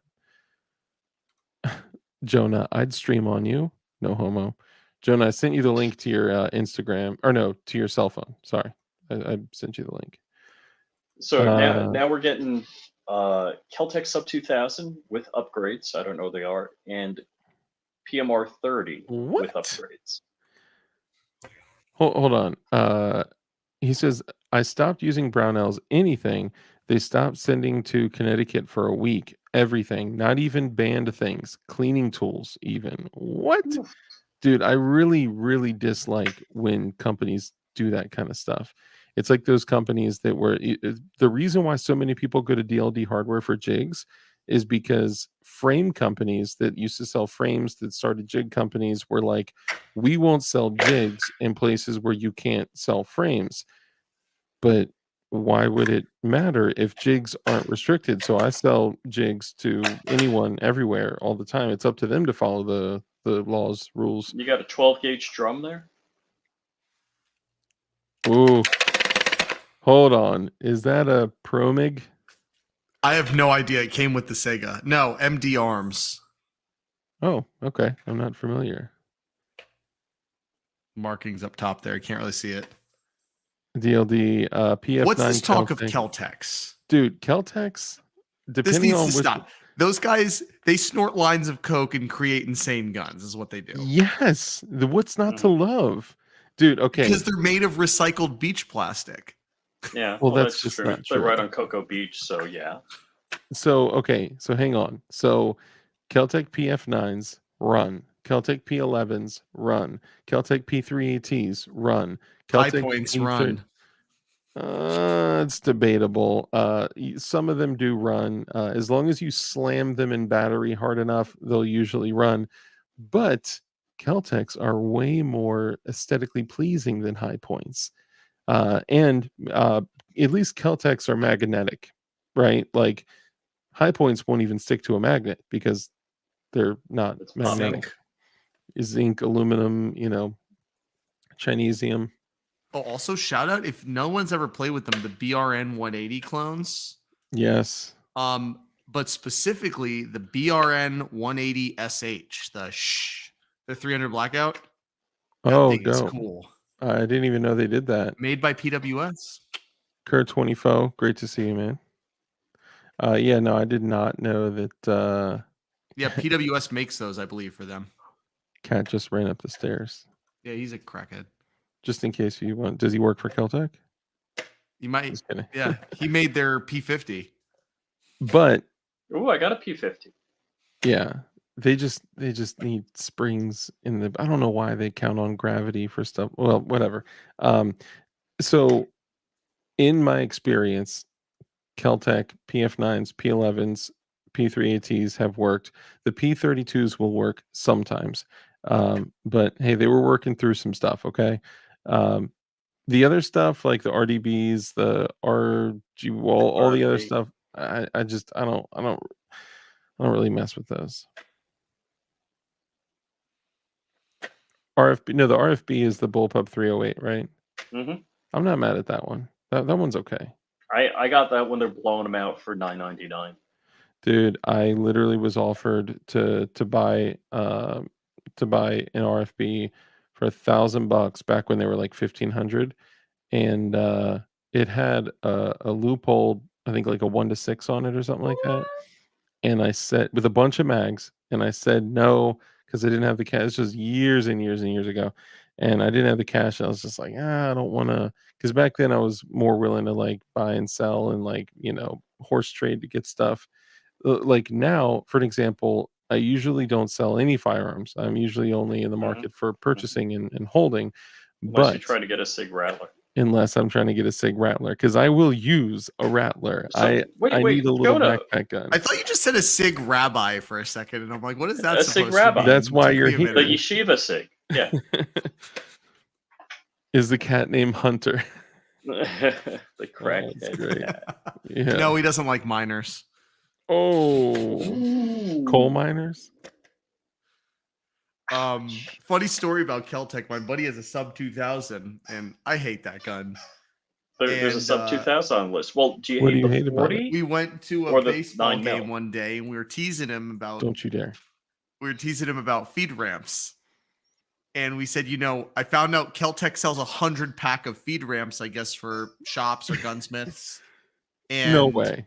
we got home and I'm like, let's see your gun. So I flip it over and I look at the feed ramp and it's split in two.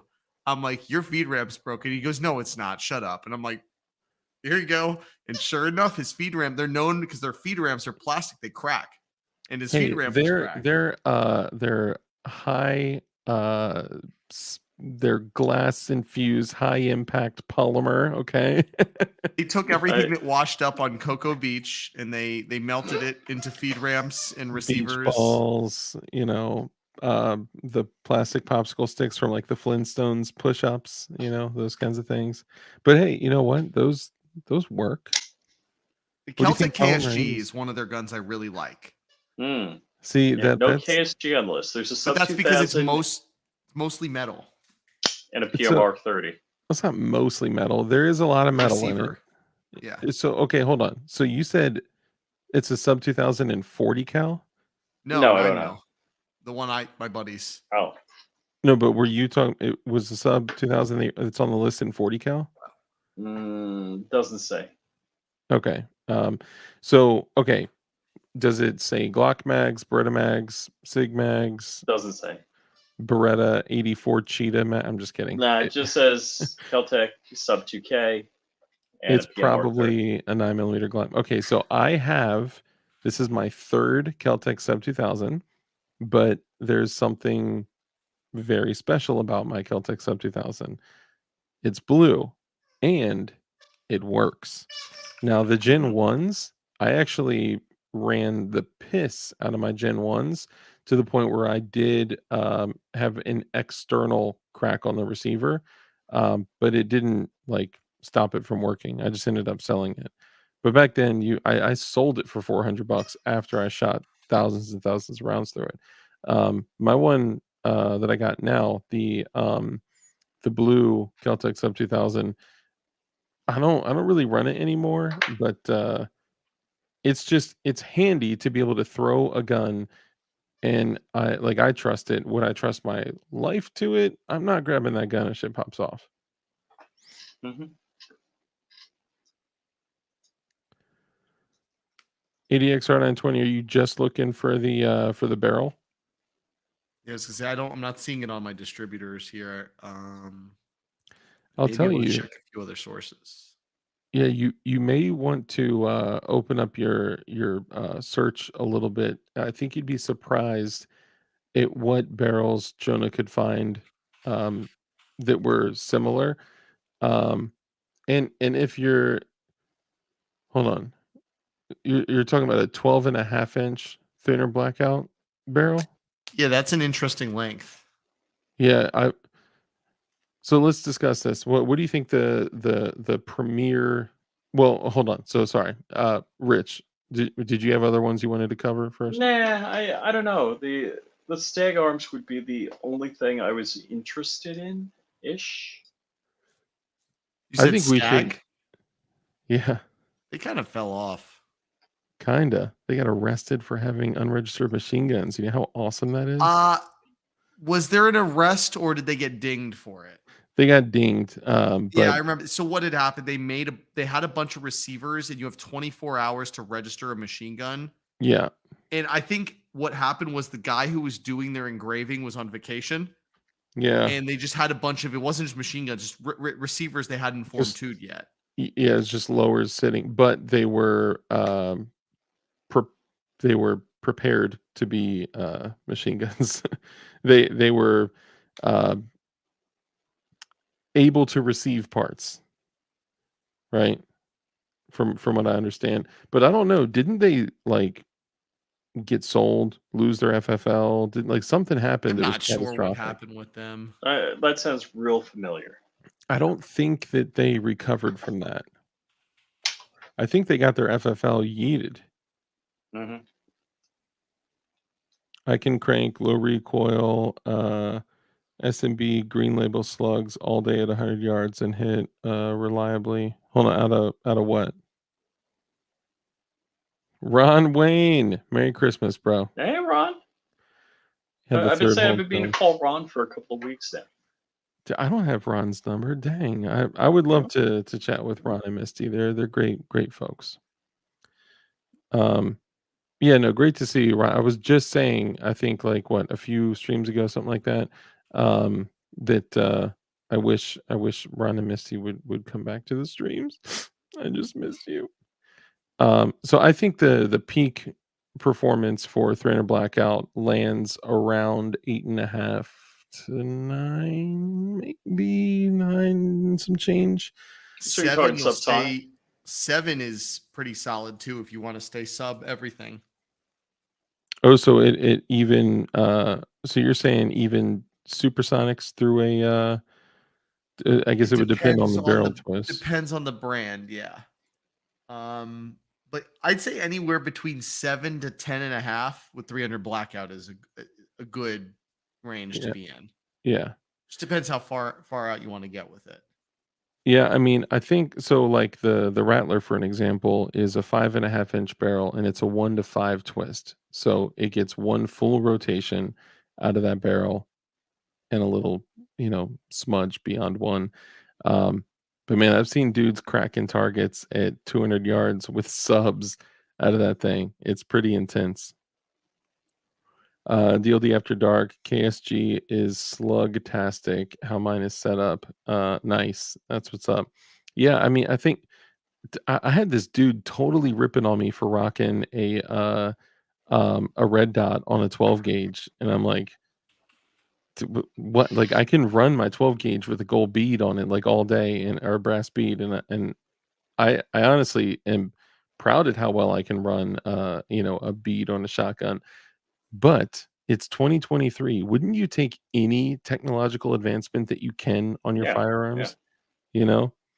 Like on this, I have just kidding. On my XR920C, I got a green dot on that thing. And I'm not the guy that typically carries a dot on his gun unless I'm doing like overt carry in my Safari Land rig or something like that. Because I just if I'm shoving something in my pants, teehee, and um 300 Blackout is just 7.62 by 35. This is correct. But there's other changes to the cartridge, the type of powder, it's different. A lot of people say it's just like an AK round, but it's different. Yeah, and we had a conversation just the other day that originally, if you were rocking an AR-15, you were not running a suppressed AR-15 with subsonic hearing safe rounds. Nothing prior to 300 Blackout or 300 Whisper originally could run the bolt, right? 6.8 SPC was still supersonic. If you're running 5.56 subs, it's 22, and it will not run the bolt. So 300 Blackout, 300 Whisper was the game changer about it was the fact that you could still use subsonic rounds to a, pretty significant distance, but also the subsonic rounds, because of the way that it's designed, it still runs the bolt. That's a huge game changer, especially with the back pressure of the can. Honestly, the KSG killed the first is that Mepro M21 and sun the reticle almost 55 degrees. Luckily, Sportsman God replaced it after 1 month. Wow, and a failure. Dang, that's what's up. Mike McLuhan says, "Sorry, I've not been around much." Ron Wayne, yeah, man, I miss you guys so much. No, but I'm glad that you're here. Correct. It is pistol powder. That is correct. Okay, I'll text you. Might have to be first of the year though. Yeah, some of these other brands. Look, I'll be honest with you guys. Look, I am not the snob that some people make me out to be, and I think a lot of people get confused because of the whole Geisley Super Duty thing.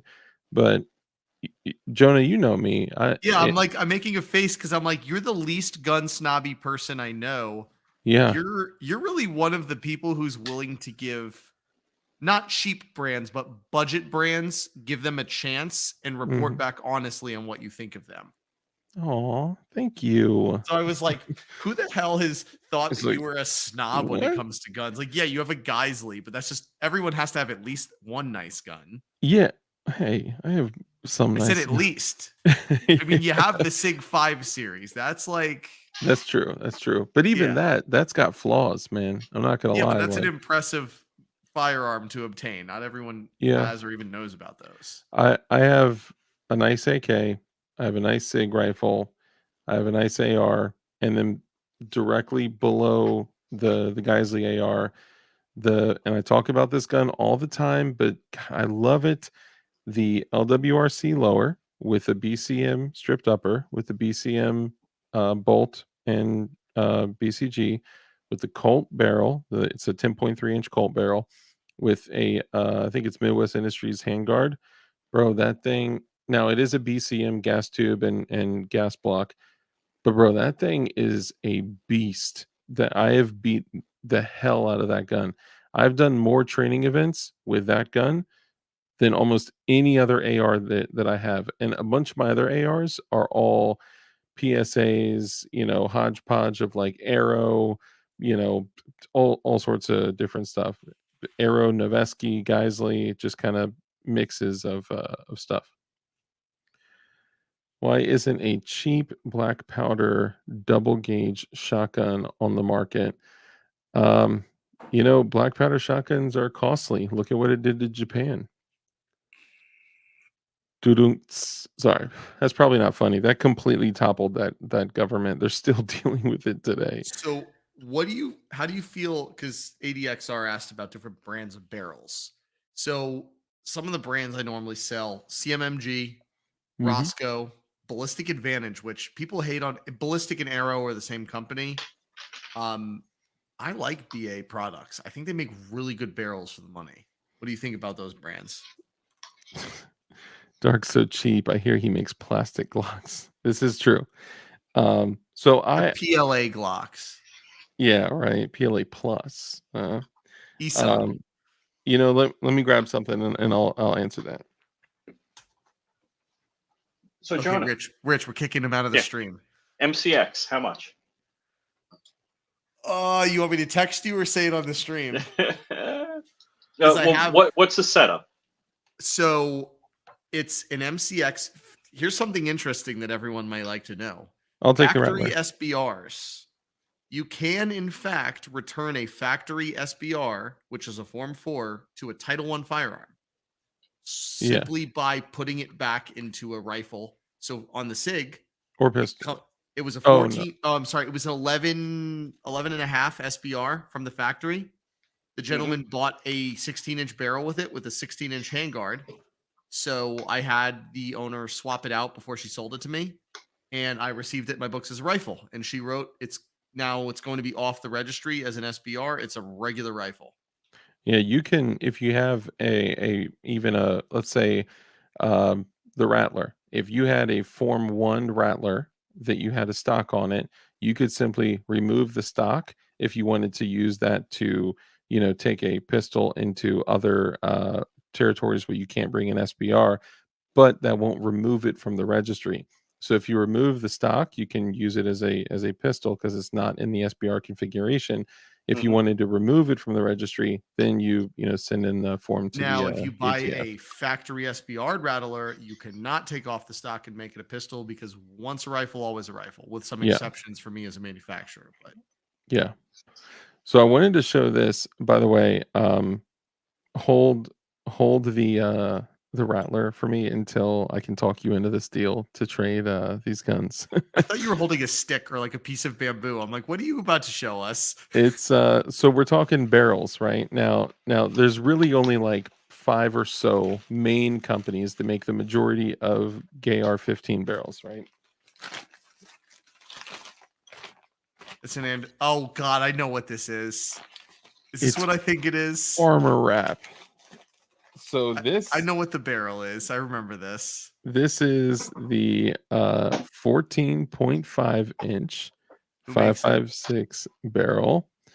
It's a 1-7 twist, 5.56 NATO. And I mean, I've thoroughly inspected it just to make sure that the gas tube was drilled on the correct side. Manufactured by. Manufactured by our friends at. Do you want to guess? I already know what it is. Go ahead, say it. Anderson man. Anders, look. Oh, is that the $39 one? This is the $39.99 barrel. That's but the Jimenez Arms of barrels. It is, and you know what? I would not be surprised if I learned that like Mossberg made this, or I don't know, one of the other big companies that makes barrels, right? This for $40, right? It's $119 full MSRP, and Primary Arms was selling them for $39. So I was like, swoop, because if I need to throw another AR together in a pinch, I mean, literally in a pinch, I would absolutely use this. And then, of course, permanently affix my steel 51 tooth AAC SDN6, zippy. Then we're gonna, me and Rich will get a call that DLD's barrel just Bugs Bunnied itself. I mean, I think it'll be good, but the cool thing is like I get to take a $39 barrel and run it, and I get to see if it works, and then I can report back to you guys and be like, hey, this worked or this didn't Okay, work. we're putting that on a machine gun and running it into the ground and seeing how much it takes. I'm down. So, we can. Jonah, do you know what this is? That is a Steyr AUG barrel. Ooh, I know the not piston. exactly. Well, wait, yeah, that's the gas system right there. Yeah, it's unmistakable. It's the placement of it. It says AUG all over it. Actually, it doesn't. No, I'm saying like It just says went Nylog.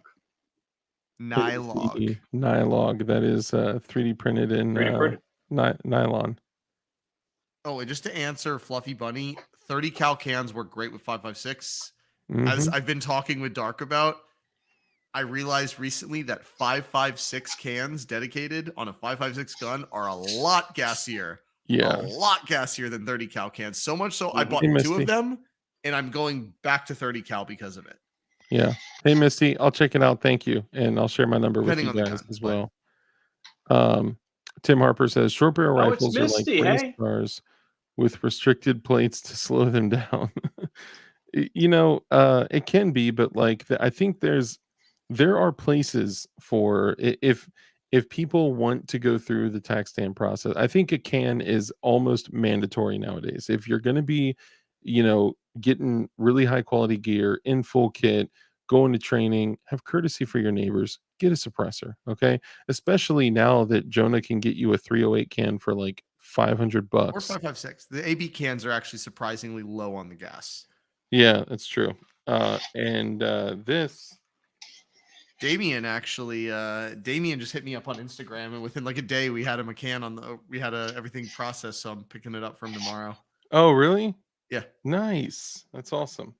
This is my 30 cal can on my 10.3 inch 5.56. And I know that probably looks like it's right next to my face, but it's actually pretty far away. This thing, dude, I love this can. Solid steel.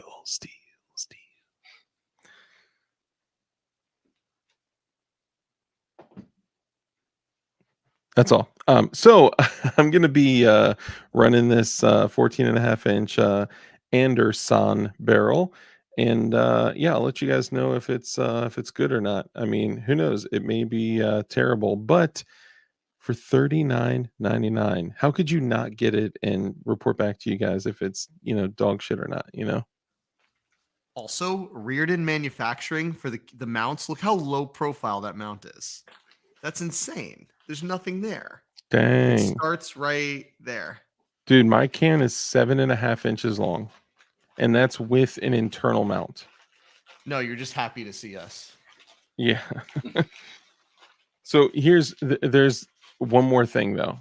That's old, right? It's old technology. It is not see you, Mike. Good to see you, bro. If I were to have bought a can a year ago versus the 10 years ago or whenever I did the paperwork for it. I couldn't tell you when I actually did the paperwork for it, but I got 2 cans, and the only reason I could afford them was because I got them under an employee program. But that's when cans were like $1,100 for a rifle and at least $600 for a pistol. And then the Tyrant, you remember when the Tyrant 45 came out? And then a little bit after that, the can that was made famous from Call of Duty, the rectangular one, the Osprey. Oh, the Osprey 45 and the Yeah, No, not the was it the Osprey? yeah, This yeah. With the Octane. no, the Octane? Octane was different. The Osprey is the rectangular one that Yeah, drops where it it hangs below below the the. bore. Yeah, yeah, yeah. That's dope. Uh, JC9 says, most of all the rich guns or Palmetto State Armory AR. Are you saying most of Rich's guns are PSA?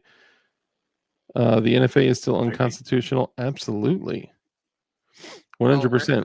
Red Dawn Ready asked about the cans for 300 Blackout 308. They have this one in 30 cal, which is pretty inexpensive. They're like 450 or 480. They also have their titanium one, which you could customize and choose how many baffles you want, what inner diameter you want. It wants a little more money, but Yeah, dude. Cans have come so far from, when I got mine. It is a bird. Yes, Osprey is a bird. Correct. It's also a suppressor. Just, if y'all don't know that. It's a bird and a grounded military vehicle. Correct. The Osprey was also it was a helicopter, right? don't they still use that? Wasn't the Osprey a helicopter? What's the one that keeps Well, crashing and it keeps killing all the Marines? Yes, kills the Marines. Yes. So, a guy that I knew, in the past I'd called him a friend, but I'd say a guy that I knew was in a Chinook that got shot down during A Schnook? during Red Wing, and I never really heard. Hey, Gort, good to see you, man. I never heard about Chinooks going down, but it wasn't until later on that I found out that it was actually RPG'd down. That'll do it. Yeah, it was a terrible, terrible crash. Hey, John Crump Live. Guess what I am doing? You're either playing video games and or writing a book at the same time. I'm glad I didn't say the quiet part out loud when I asked that. Yeah. You're typing with your left hand. JK. One just crashed in Japan. A Chinook did? No, I think they're talking about No, the what's it Osprey. called? Ospreys or whatever they're. Mhm. Is that What's there? I think there's another name for the plane. Big Twin Screw Copter? I know Flying Rich crashed twice. Right? At least twice. Twice. I mean, some people say 2.5 times. Okay, remind me what's the half time? I always remember twice, but Well, I had a brake failure and I retracted the nose gear so I didn't go off the end of the runway. You don't need brakes in the air. Well, landing, you need brakes. this is true. Don't you have like a parachute that comes out and stops you? I'm not an SR-71. You know, they're starting to build that. There's a brand of plane now that has a built-in parachute. So Cirrus. plane. It Yeah. destroys the airframe when it's actually ballistically launched. There's a rocket motor. Yep. And it tears the straps out of the airframe. Bathing in heritage barkeeps. That was beautiful. But you also don't die if your plane dies in the middle of the air. Something happens, or you might not. Yeah, there's reasons I'm more scared. I don't know. The ballistic parachute. So, well, all right. The problem isn't that, or the good thing isn't that the plane has a ballistic parachute. The interesting thing is why. Real quick, Tim Harper says, I went to school with a guy who was killed when the Chinook was shot down in Iraq. Ross, pen in hand. Was that during Operation Red Wing? Because the The guy I know that was in the Chinook that got shot down was Sergeant Kip A. Jacoby. I still got the shirt from his service over there. Wild Weasel sent a super chat. Thank you again for the super chat, brother. I appreciate you. Wild Weasel, $5 super chat. He says, I have a real avid master kit and want to build an M16A3 clone. Do I need any other tools? Who makes the most reliable parts? Will drop-in triggers work? The real Avid has like I hate to say it, the real Avid. You know what the real Avid doesn't have? I just got it here. Hold on. Tweezers? I'm just kidding. The real Avid doesn't have a bolt cleaning tool. Is that the well? He said he has their master kit. Yeah, I'm pretty sure I got the master kit. Yeah, I think that was the master. Ultimately, you need a barrel nut wrench. You need a castle nut wrench. Well, it's got that in there. Yeah. Yeah, I'm trying to think what other major tools you need. Some roll pin punches help. Yeah, it comes well. All right, so the torque wrench is a joke. Anybody that goes off on the torque on a barrel nut doesn't know what they're talking about, because the torque spec is 30 to 80 foot-pounds. Basically, get the gas tube to line up. Yeah, and as long as you're not under 35, you're solid. If the ARs in the past so for an example, that one with the Colt barrel with the BCM and LWRC, I literally built that in my lap, like trying my hardest to crank the barrel nut down without bending the receiver. And I built it in my lap, and I've built several others in my lap with no torque wrench.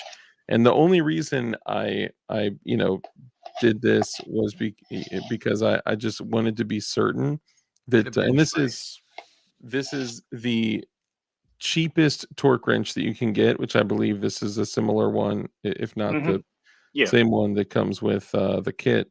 And it's got the BCM rail on it, or the whatchamacallit. Oh, and show the torque wrench again. Show that, because I want to make the other end.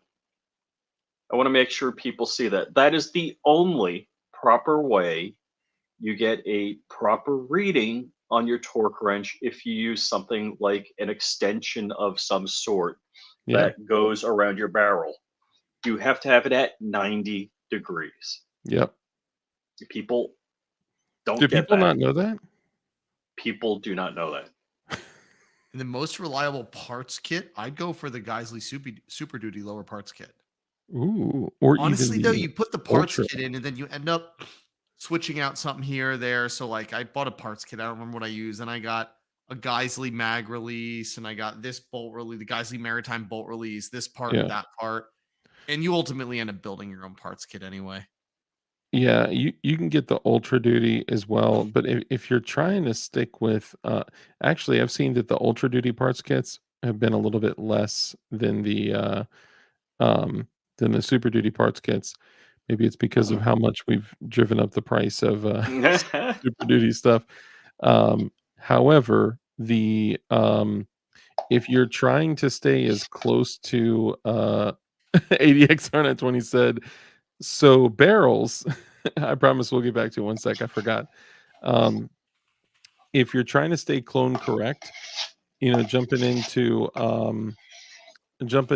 like other parts kits and stuff isn't going to look like very mil spec-ish. And if you're really trying to stick to M16A3 or A2 or anything like that, then you could literally just go get an Arrow parts kit that looks mil spec. That's a little bit, Good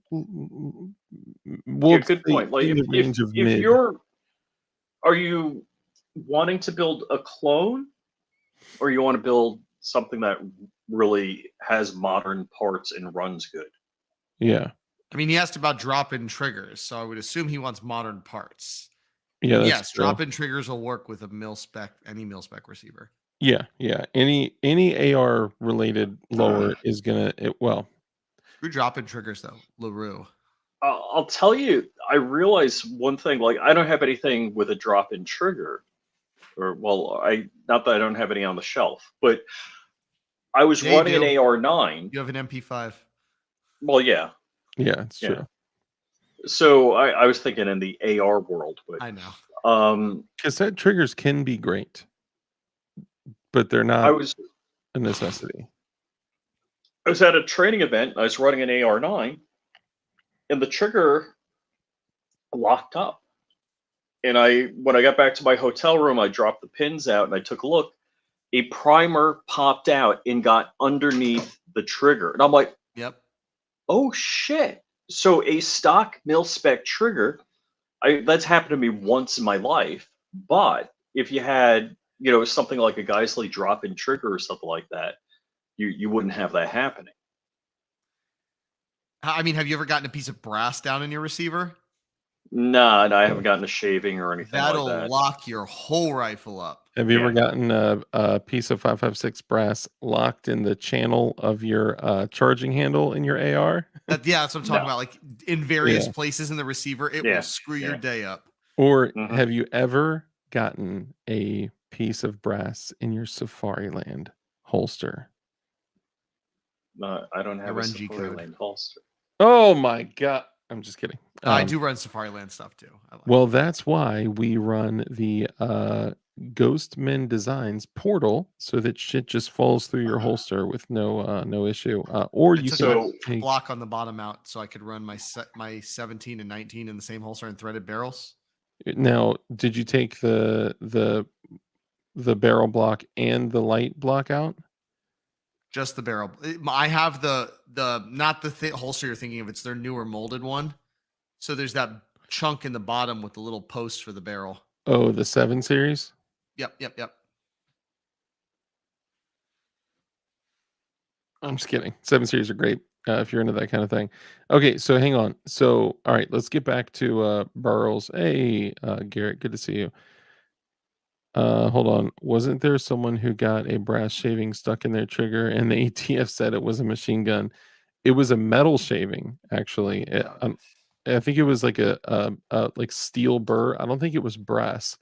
But yes, it was the smallest machine gun known to man.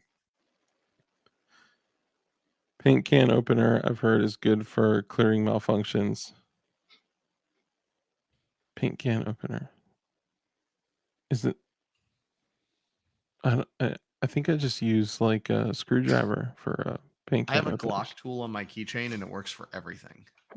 Yeah, those are great for lots of things.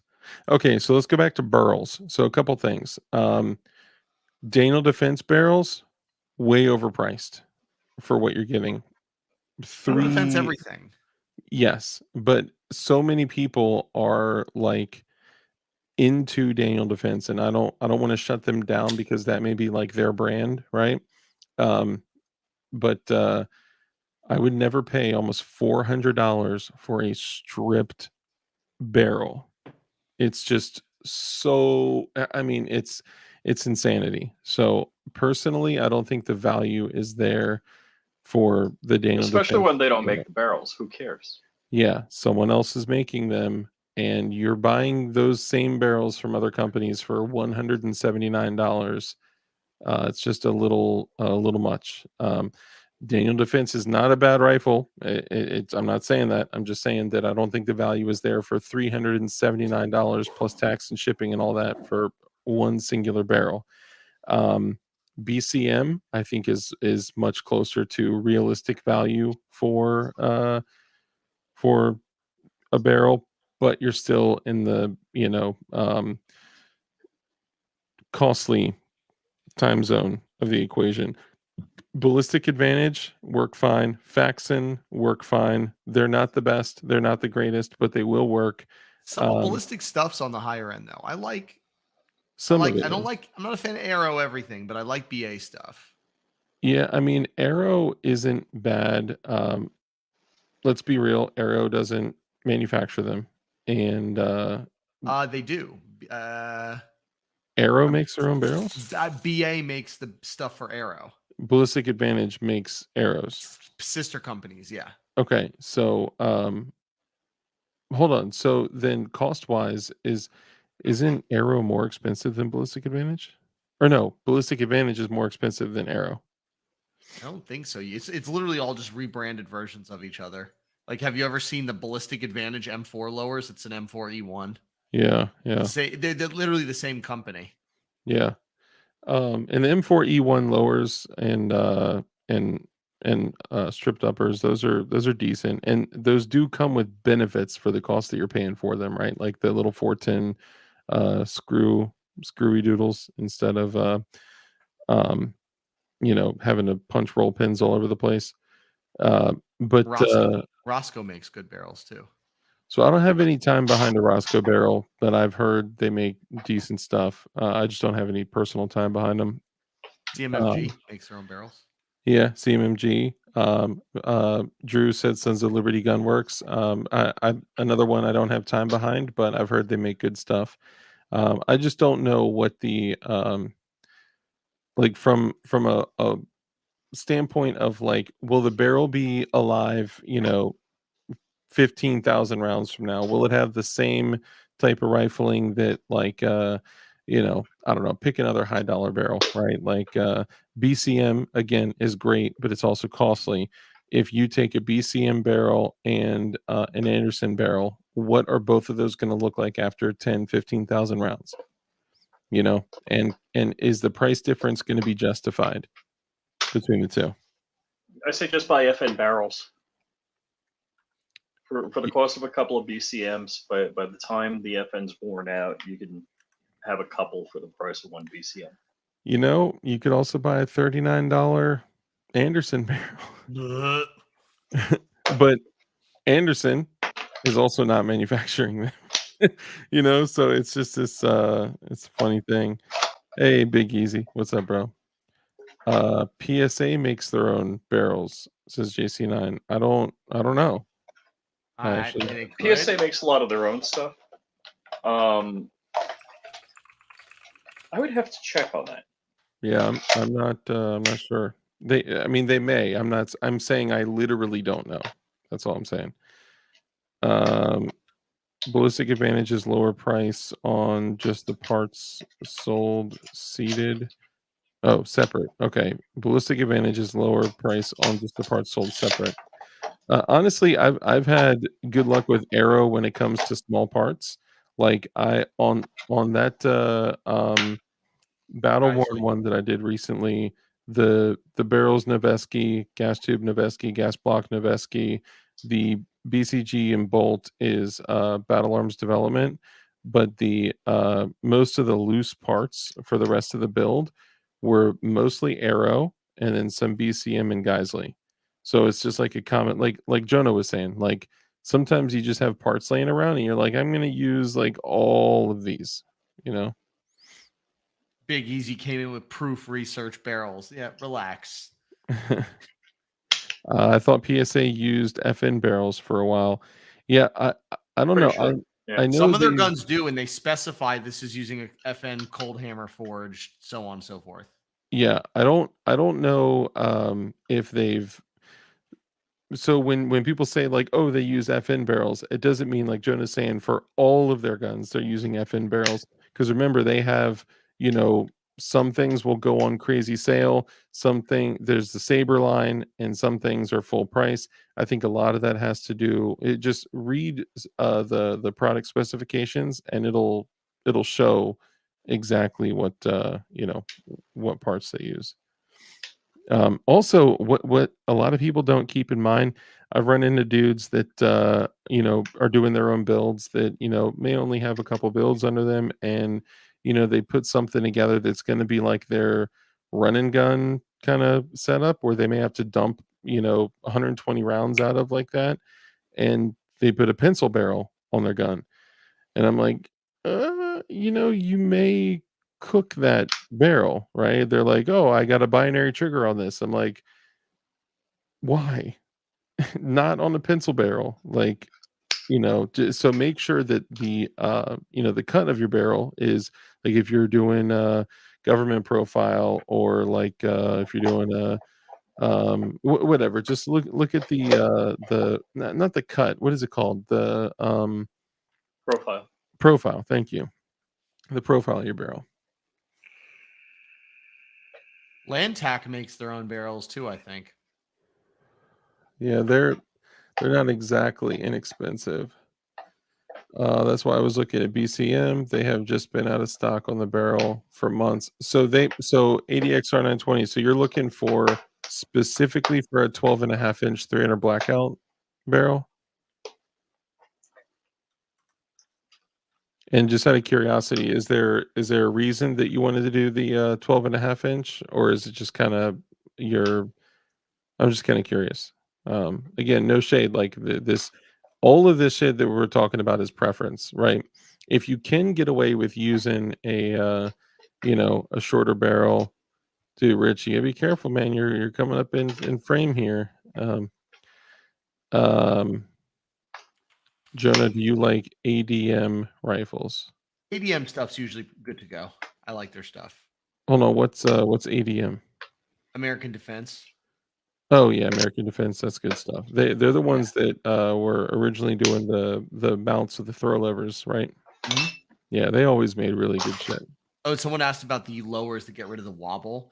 There's a couple companies doing the set screw, and I'm going to plug PWS again here because they innovate. PWS has their lower with a set screw, and what it does, so when the lower and upper marry to each other, the set screw has a spring-loaded pin that pushes up. So you tighten it just a little bit. You can put the lower or the upper and lower together, and that pin is constantly putting spring pressure on the upper, and it gets rid of the wobble. Oh, that is so dope. Is that something that is proprietary to PWS, or do other companies do that too? I don't know if I know companies another do. couple of companies that do. There's companies that have a nylon nub, and you have to tighten it against the upper. Yeah, some just screw. Some are uh like uh like a steel bolt with a little piece of nylon on it that constantly provides pressure. The SIG ones, y'all remember the 516s and 716s? Dude, I wish I had a SIG 516, like the little, y'all remember those 7.5-inch 516s that came out, the piston driven My buddy's ARs? selling one. Was that? My buddy has a 516 upper he's selling.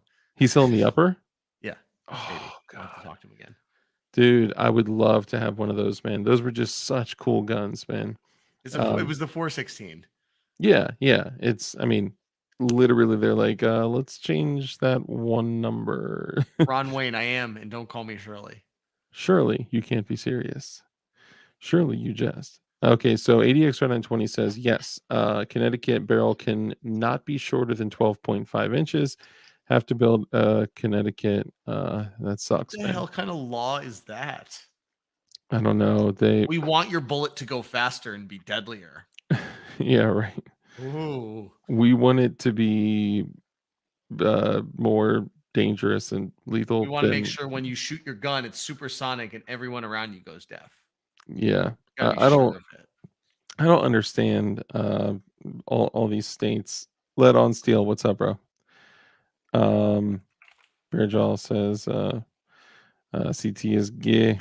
ADX 920. I want to suppress it as well. So 12.5 is the shortest that you can go. You may, honestly, it depending on if you're doing, I don't know what's lawful out there as far as like pistols or SBRs or whatever, but you may as well just go all out and do like a 13.7, or I mean, I guess in a 300 blackout, maybe it doesn't exactly make sense, but 14.5, just do a full size whatchamacallit, put a stock on it and just run a can. I don't know, but you guys can talk about what your options are, because I don't know if there's a lot of 12.5-inch 300 blackout options out there. I haven't seen any besides BCM. BA does a 14.5, like I think they call it their modern profile. It's like a little bit heavier profile. Yeah. Kind of like a what is it? Man. Gunner profile, or what are they calling it now? I don't know, after 2.5 hours, I'm running out of steam on words. Aero Precision M4E1 lowers are easy to build on. Yes, absolutely. Yep, 14.5 pin and weld should be more popular. Let's see. And AR other has to have a 12.5 to 16-inch barrel and have a brace and a foregrip It has and to length. have a now they want you to have a foregrip. What? And length from tube into barrel and has to be That's a longer federal than. law. If you're below 26 inches, you've made an AOW. Yeah, if you're below 26 inches with a secondary grip. Yes. But if he's saying the AR other has to have a foregrip, Then it would then have, yeah. foregrip and below 26 would be AOW. Yeah. That's so crazy. Drew says I did a retro XM177. Nice. That's dope. I like the old XM177s, man. Those were cool. Oh, and you know what? I brought this up several times, and CMMG has a 12.5-inch 300 barrel. Okay. AA Ron, appreciate it. Oh, is that Aaron? Oh no, different Aaron, I think. Proof Research makes a 12.5-inch 300 blackout barrel. No one can afford Proof Research. The I only don't people even I've know. seen buy Proof Research are people who win their free certificates at like shooting events. The braces options. You can just run the tube. Man, just a tube with a 12.5-inch barrel. I guess with a secondary vertical. I don't know. I would love to sit down and speak to somebody who made these laws in Connecticut, because I think they need help from someone that understands firearms. I don't know. Don't worry, Rich. We're gonna wrap up here in a moment. I wanna bring this up to people. I've mentioned this before several times. When you guys are Oh, wait. All loading right. mags, huh? No, nothing. I had a dumb thought go through my head. Oh, okay. When you guys are loading your magazines, if you're loading magazines for the range or whatever, this would not apply. If you're loading magazines of like ish that you would grab if like ish popped off or ish hit the fan, um, Jonah, it's only $1,000. Or are we Says talking Big about like Easy. $150 barrels here? I'm Yeah, fine with right. it, but not everyone else is. Hey, I just said that barrel was $39.99. Okay, did you guys hear that? Okay. But I mean, that's just for a run-of-the-mill BS AR barrel. Maybe he means 1K shekels because I'm Jewish, and naturally that's apparently what I do my transactions in. That's true. That could be. Howard J, what's up, bro? Good to see you. So if you're loading mags for like SHTF, okay, what I have always said, and I encourage you guys to do this, is, and you can choose to train this way if you can set up, if you're shooting in a safe place at an outdoor range and all that, it is such a huge help when you're loading your mags. Load the first 3 as tracers. Okay, these are actual incendiary tracers. Okay, now these may not be good to go in Connecticut. Okay, but these are actual incendiary tracers.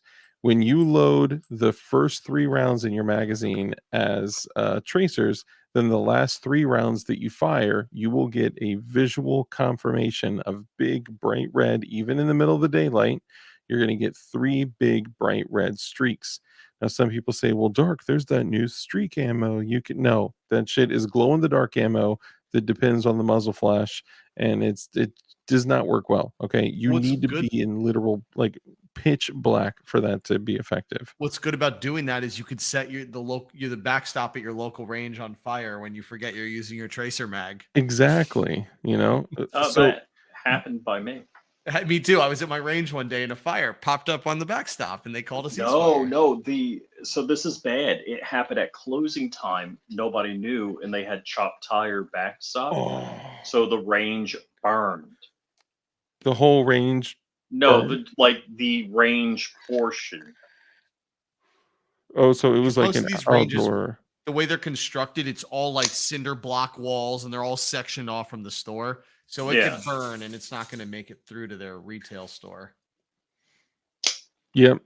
Drew, G9 Defense, Woodsman, and External Hollow Point. Yep, I'm rocking both of those in some of my Glocks. Anthony Smith, bro, great to see you. DJ Play Nice, what's up, fellas? Good to see y'all. Okay, hold on. So ADXR920. Hold on, I think I may have missed something. He says he can only have 10 round mags. Jeez, man. Yeah, they're That sucks. That's right. They're not. 458 SOCOM. Yeah, right. You can buy these 10 round 458 SOCOM magazines. Read Bear Jaw's comment. Also, the brace thing, the barrel needs to be 16 inches to run a brace in Connecticut lawfully. If it is not, it needs to be tube run. What? Stupid. Like, then it's not a. I don't know. God Connecticut, bless. their next rule is going to be like, hey, if you're going to run one of these guns, it has to only be full auto. Yeah. What? Otherwise, it's not safe. With 3 vertical grips on it. So you and 2 of your friends can 2 stocks. That's crazy. Okay, no. So for these, okay, if you are using these, then you need to make sure that these are marked in magazines that are not to be used in your typical shooting. So usually if I'm going to the range, I'll be rocking, P mags or whatever. Maybe it depends on what I'm rocking because I have different mags that are, like labeled for different guns. But you need to make sure if you're loading incendiary tracers into your ish that you're not going to throw them in your range bag and take them in. It's just not worth it. So you can mark your magazines with different stuff. I use paint pens. I've used stickers. I've used sometimes you just get different mags. Like for the Geisley Super Duty, I've got only OD green Duramags with that.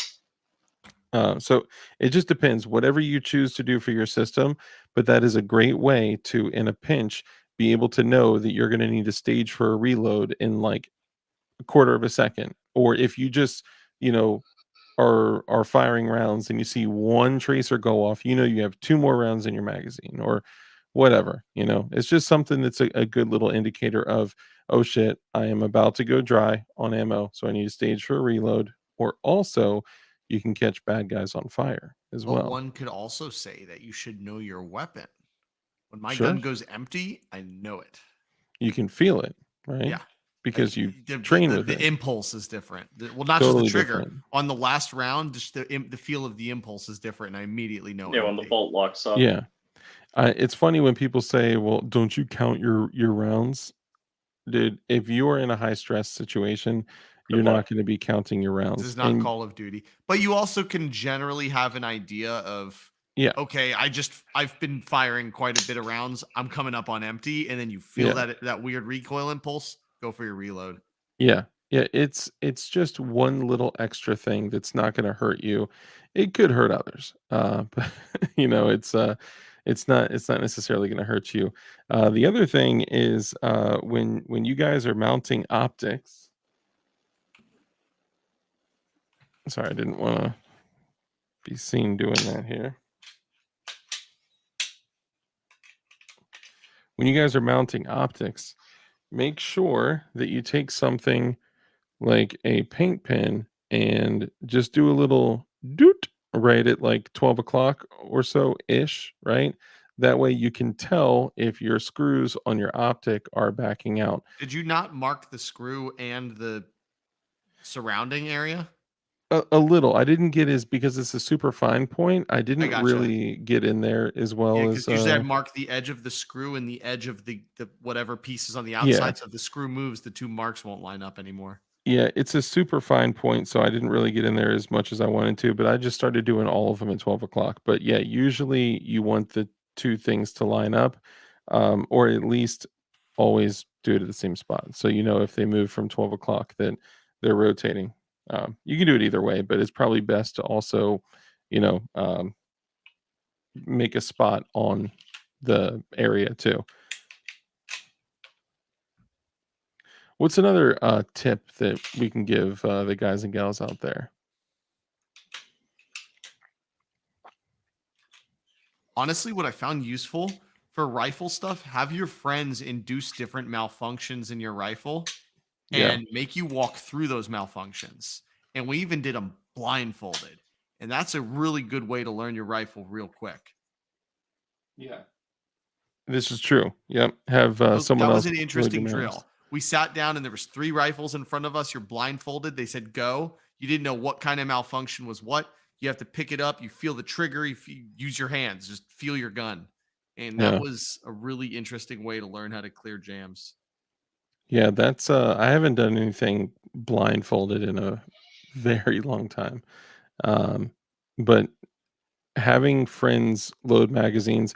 Remember when we went to the range and I prepped that malfunction for you where I loaded a 300 blackout in your 5.56? Just kidding. Um, use MFT magazines and Magpul dummy rounds for malfunction. Yeah, Mission No, First you use Tactical. ETS. They're clear mags. Yeah, Yeah. they will induce their own malfunctions. I wrap tape, or you can do anything you want, but just so I know, this is a 300 blackout barrel on this all gun building. So I know, like, what? Wait a second. Yep. And I do the same thing with. That's just my standard. I put blue tape on my 300 blackout mags. So you actually will run. You'll run that with painter's tape around the barrel. No, this is just so I know while I'm setting them up. Oh, when you're like putting The it AUG, together. and but stuff. I'm gonna probably color my 300 blackout AUG differently, Yeah, so I know. and then color Or, the mags. or I'll just use those paint pens that I'm gonna use on the Geisley. Yeah, yeah. Wait, I want to talk about how Bearjaw can own non-transferable machine guns in Connecticut. What does that mean? Hold on. What? He said you could own machine guns in Connecticut. I'm like, oh, okay, you own transferables. And he's like, no, they're not transferable. And Hold I on. said, oh, you're an O2 SOT. And he said, I am not. But with the Connecticut and ATF stamps, I can own them legally. What? Okay, hold on. If they're machine guns, then they're Transferable. well, hold on. I don't think NFA items, or I don't think machine guns are machine guns lawful in Connecticut? He's saying he owns them. But I thought, so I may be wrong, but I thought maybe it's a different state where machine guns are a no-no. Because There's New York, you can't have any NFA items. yeah, what other states are non-NFA friendly? I think Maryland, New no, Jersey. no, Maryland is good. Maryland's good. Jersey and New York. But the only way that I was aware of anyone being able to own machine guns is one post or pre-86 transferable machine guns, and being an SOT. There is a third way. So you've being heard of on someone's trust. No. Have you heard of a post sample, right? That's a common term. Post sample is something that was made after they banned manufacture in 1986. So someone like me can make But a you post gotta be sample. an SOT. Well, hold on. Here's a catch. Oh, There's wait, something I got called I know. pre-sample machine guns. So Yeah. in 1968, they banned import of new machine guns. Yeah, with the Gun Control Act. Yes. So after 68, there was machine guns that were imported into the country. Those are called pre-samples because they were still during the period where civilians could own machine guns, but they were Pre-86. imported, so it was LE only. If you are an SOT and you obtain a pre-sample machine gun and you get rid of your SOT, you can still keep that machine gun after your SOT is gone. I know this because someone just died. He had a pre-sample MP5 and it's left to his next of kin. So his wife or daughter get to take legal possession of a pre-sample gun. That's not transferable. Wow. Man, but you had the original owner had to at one point be an SOT. Yeah, because he acquired it from a police department. And then pass away, and then that gets passed down to their next. Or just get rid of your FFL SOT.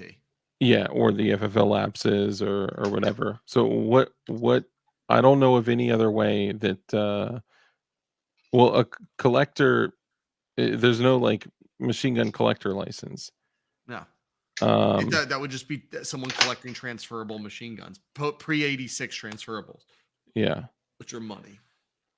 But I can put them in a trust. But if you're putting them in a revocable living trust, then, and if you're saying that there's stamps on them, so how are they non-NFA machine guns? I don't. Who said that? Well, so I'm kind of piecing these things together. So he said It is not ADXR, but I can put them in a trust. Yeah, I'm confused because there's nothing special in Connecticut that says, hey, here you can own machine guns, but this is not an NFA thing. They were transferable before the ban in Connecticut. Oh, I see what he's saying. So he owned transferable machine guns before Connecticut said no more machine guns. So they're transferables that you can no longer own, but he was grandfathered in. Okay. That makes Yeah, sense. I was like, wait, how do you own these if they're not transferable? And maybe you should hush. Yeah. Okay, so they were pre-86 transferables, and Connecticut banned them. So Connecticut did ban machine guns. So they're transferables that he can't transfer Correct. He could transfer them out of Connecticut. outside of the state. Yeah. Okay, interesting. Man, that's interesting. It's crazy how states can totally queue over. Yeah. Um, It's insane. The NFA goes so deep, and the thing is, none of this is like published or easy to figure out. yeah, you got to research the Dude, hell. this lady I've been helping with all the state I bought, whose husband died. Hold on, she's that's like, the same lady? Yeah, That was like 8 months ago. yeah. We finally closed the deal, but she's Oh like, my I have God. learned more about the NFA than I wanted to know. She's like, I don't even like care about guns, and I know way too much about this. She's in She's gonna- Form 1s, Form 4s, and like ATF, all of this stuff. She's gonna be like at the office, and somebody's like, "Oh yeah, my son built an AR." She's gonna be like, "That vertical grip is illegal. It needs to be over 26.5 inches." And like, We just filled out a paper form too. yeah, right. Like, that's crazy. That's crazy. All right, we need to wrap it up because I actually have to wake up in the morning. Let's go ahead and spin this on down the drain, gentlemen. We'll go ahead and start with Flying Rich. Let the ladies and gentlemen out there, well, technically, according to the analytics, like 99.2% of gentlemen, let them know who you are, what you do, and where they can find you. So, flyingrich.com is a link to all my social media and how you can get a hold of me. There's actually an email address, so you don't have to stalk my house. Bum, Not that bum, that's. bum. What's your OnlyFans link? The simple way to find me: YouTube, Flying Rich, and Flying Rich Firearms, both channels, and on the grams, I am Flying Rich _official. Because some jerk has Flying Rich. Rich does really fly. If you've never been around to hear the crashing Rich stories, man, maybe we should do. And we've done this before. We've done a stream where we did a We highlight. actually only talked one crash. We didn't talk the second crash. I thought we pulled up both videos. Oh, Flying maybe Rich we was did. Not yeah. always flying. Yeah, I think he was flying. He has a plane. All right, the man has a plane Pieces. in much pieces, mucho He pieces. crashed it. Yeah. Yeah. But Are you serious? You don't know the story, Jonah? No. Oh. I've heard, but I don't know the story. I've just heard Yeah. it like mentioned on Crump. So the last time I had a car accident, I was in an airplane. I'll say this. If any of you out there are starting to second guess Rich's flying skills, then answer me this.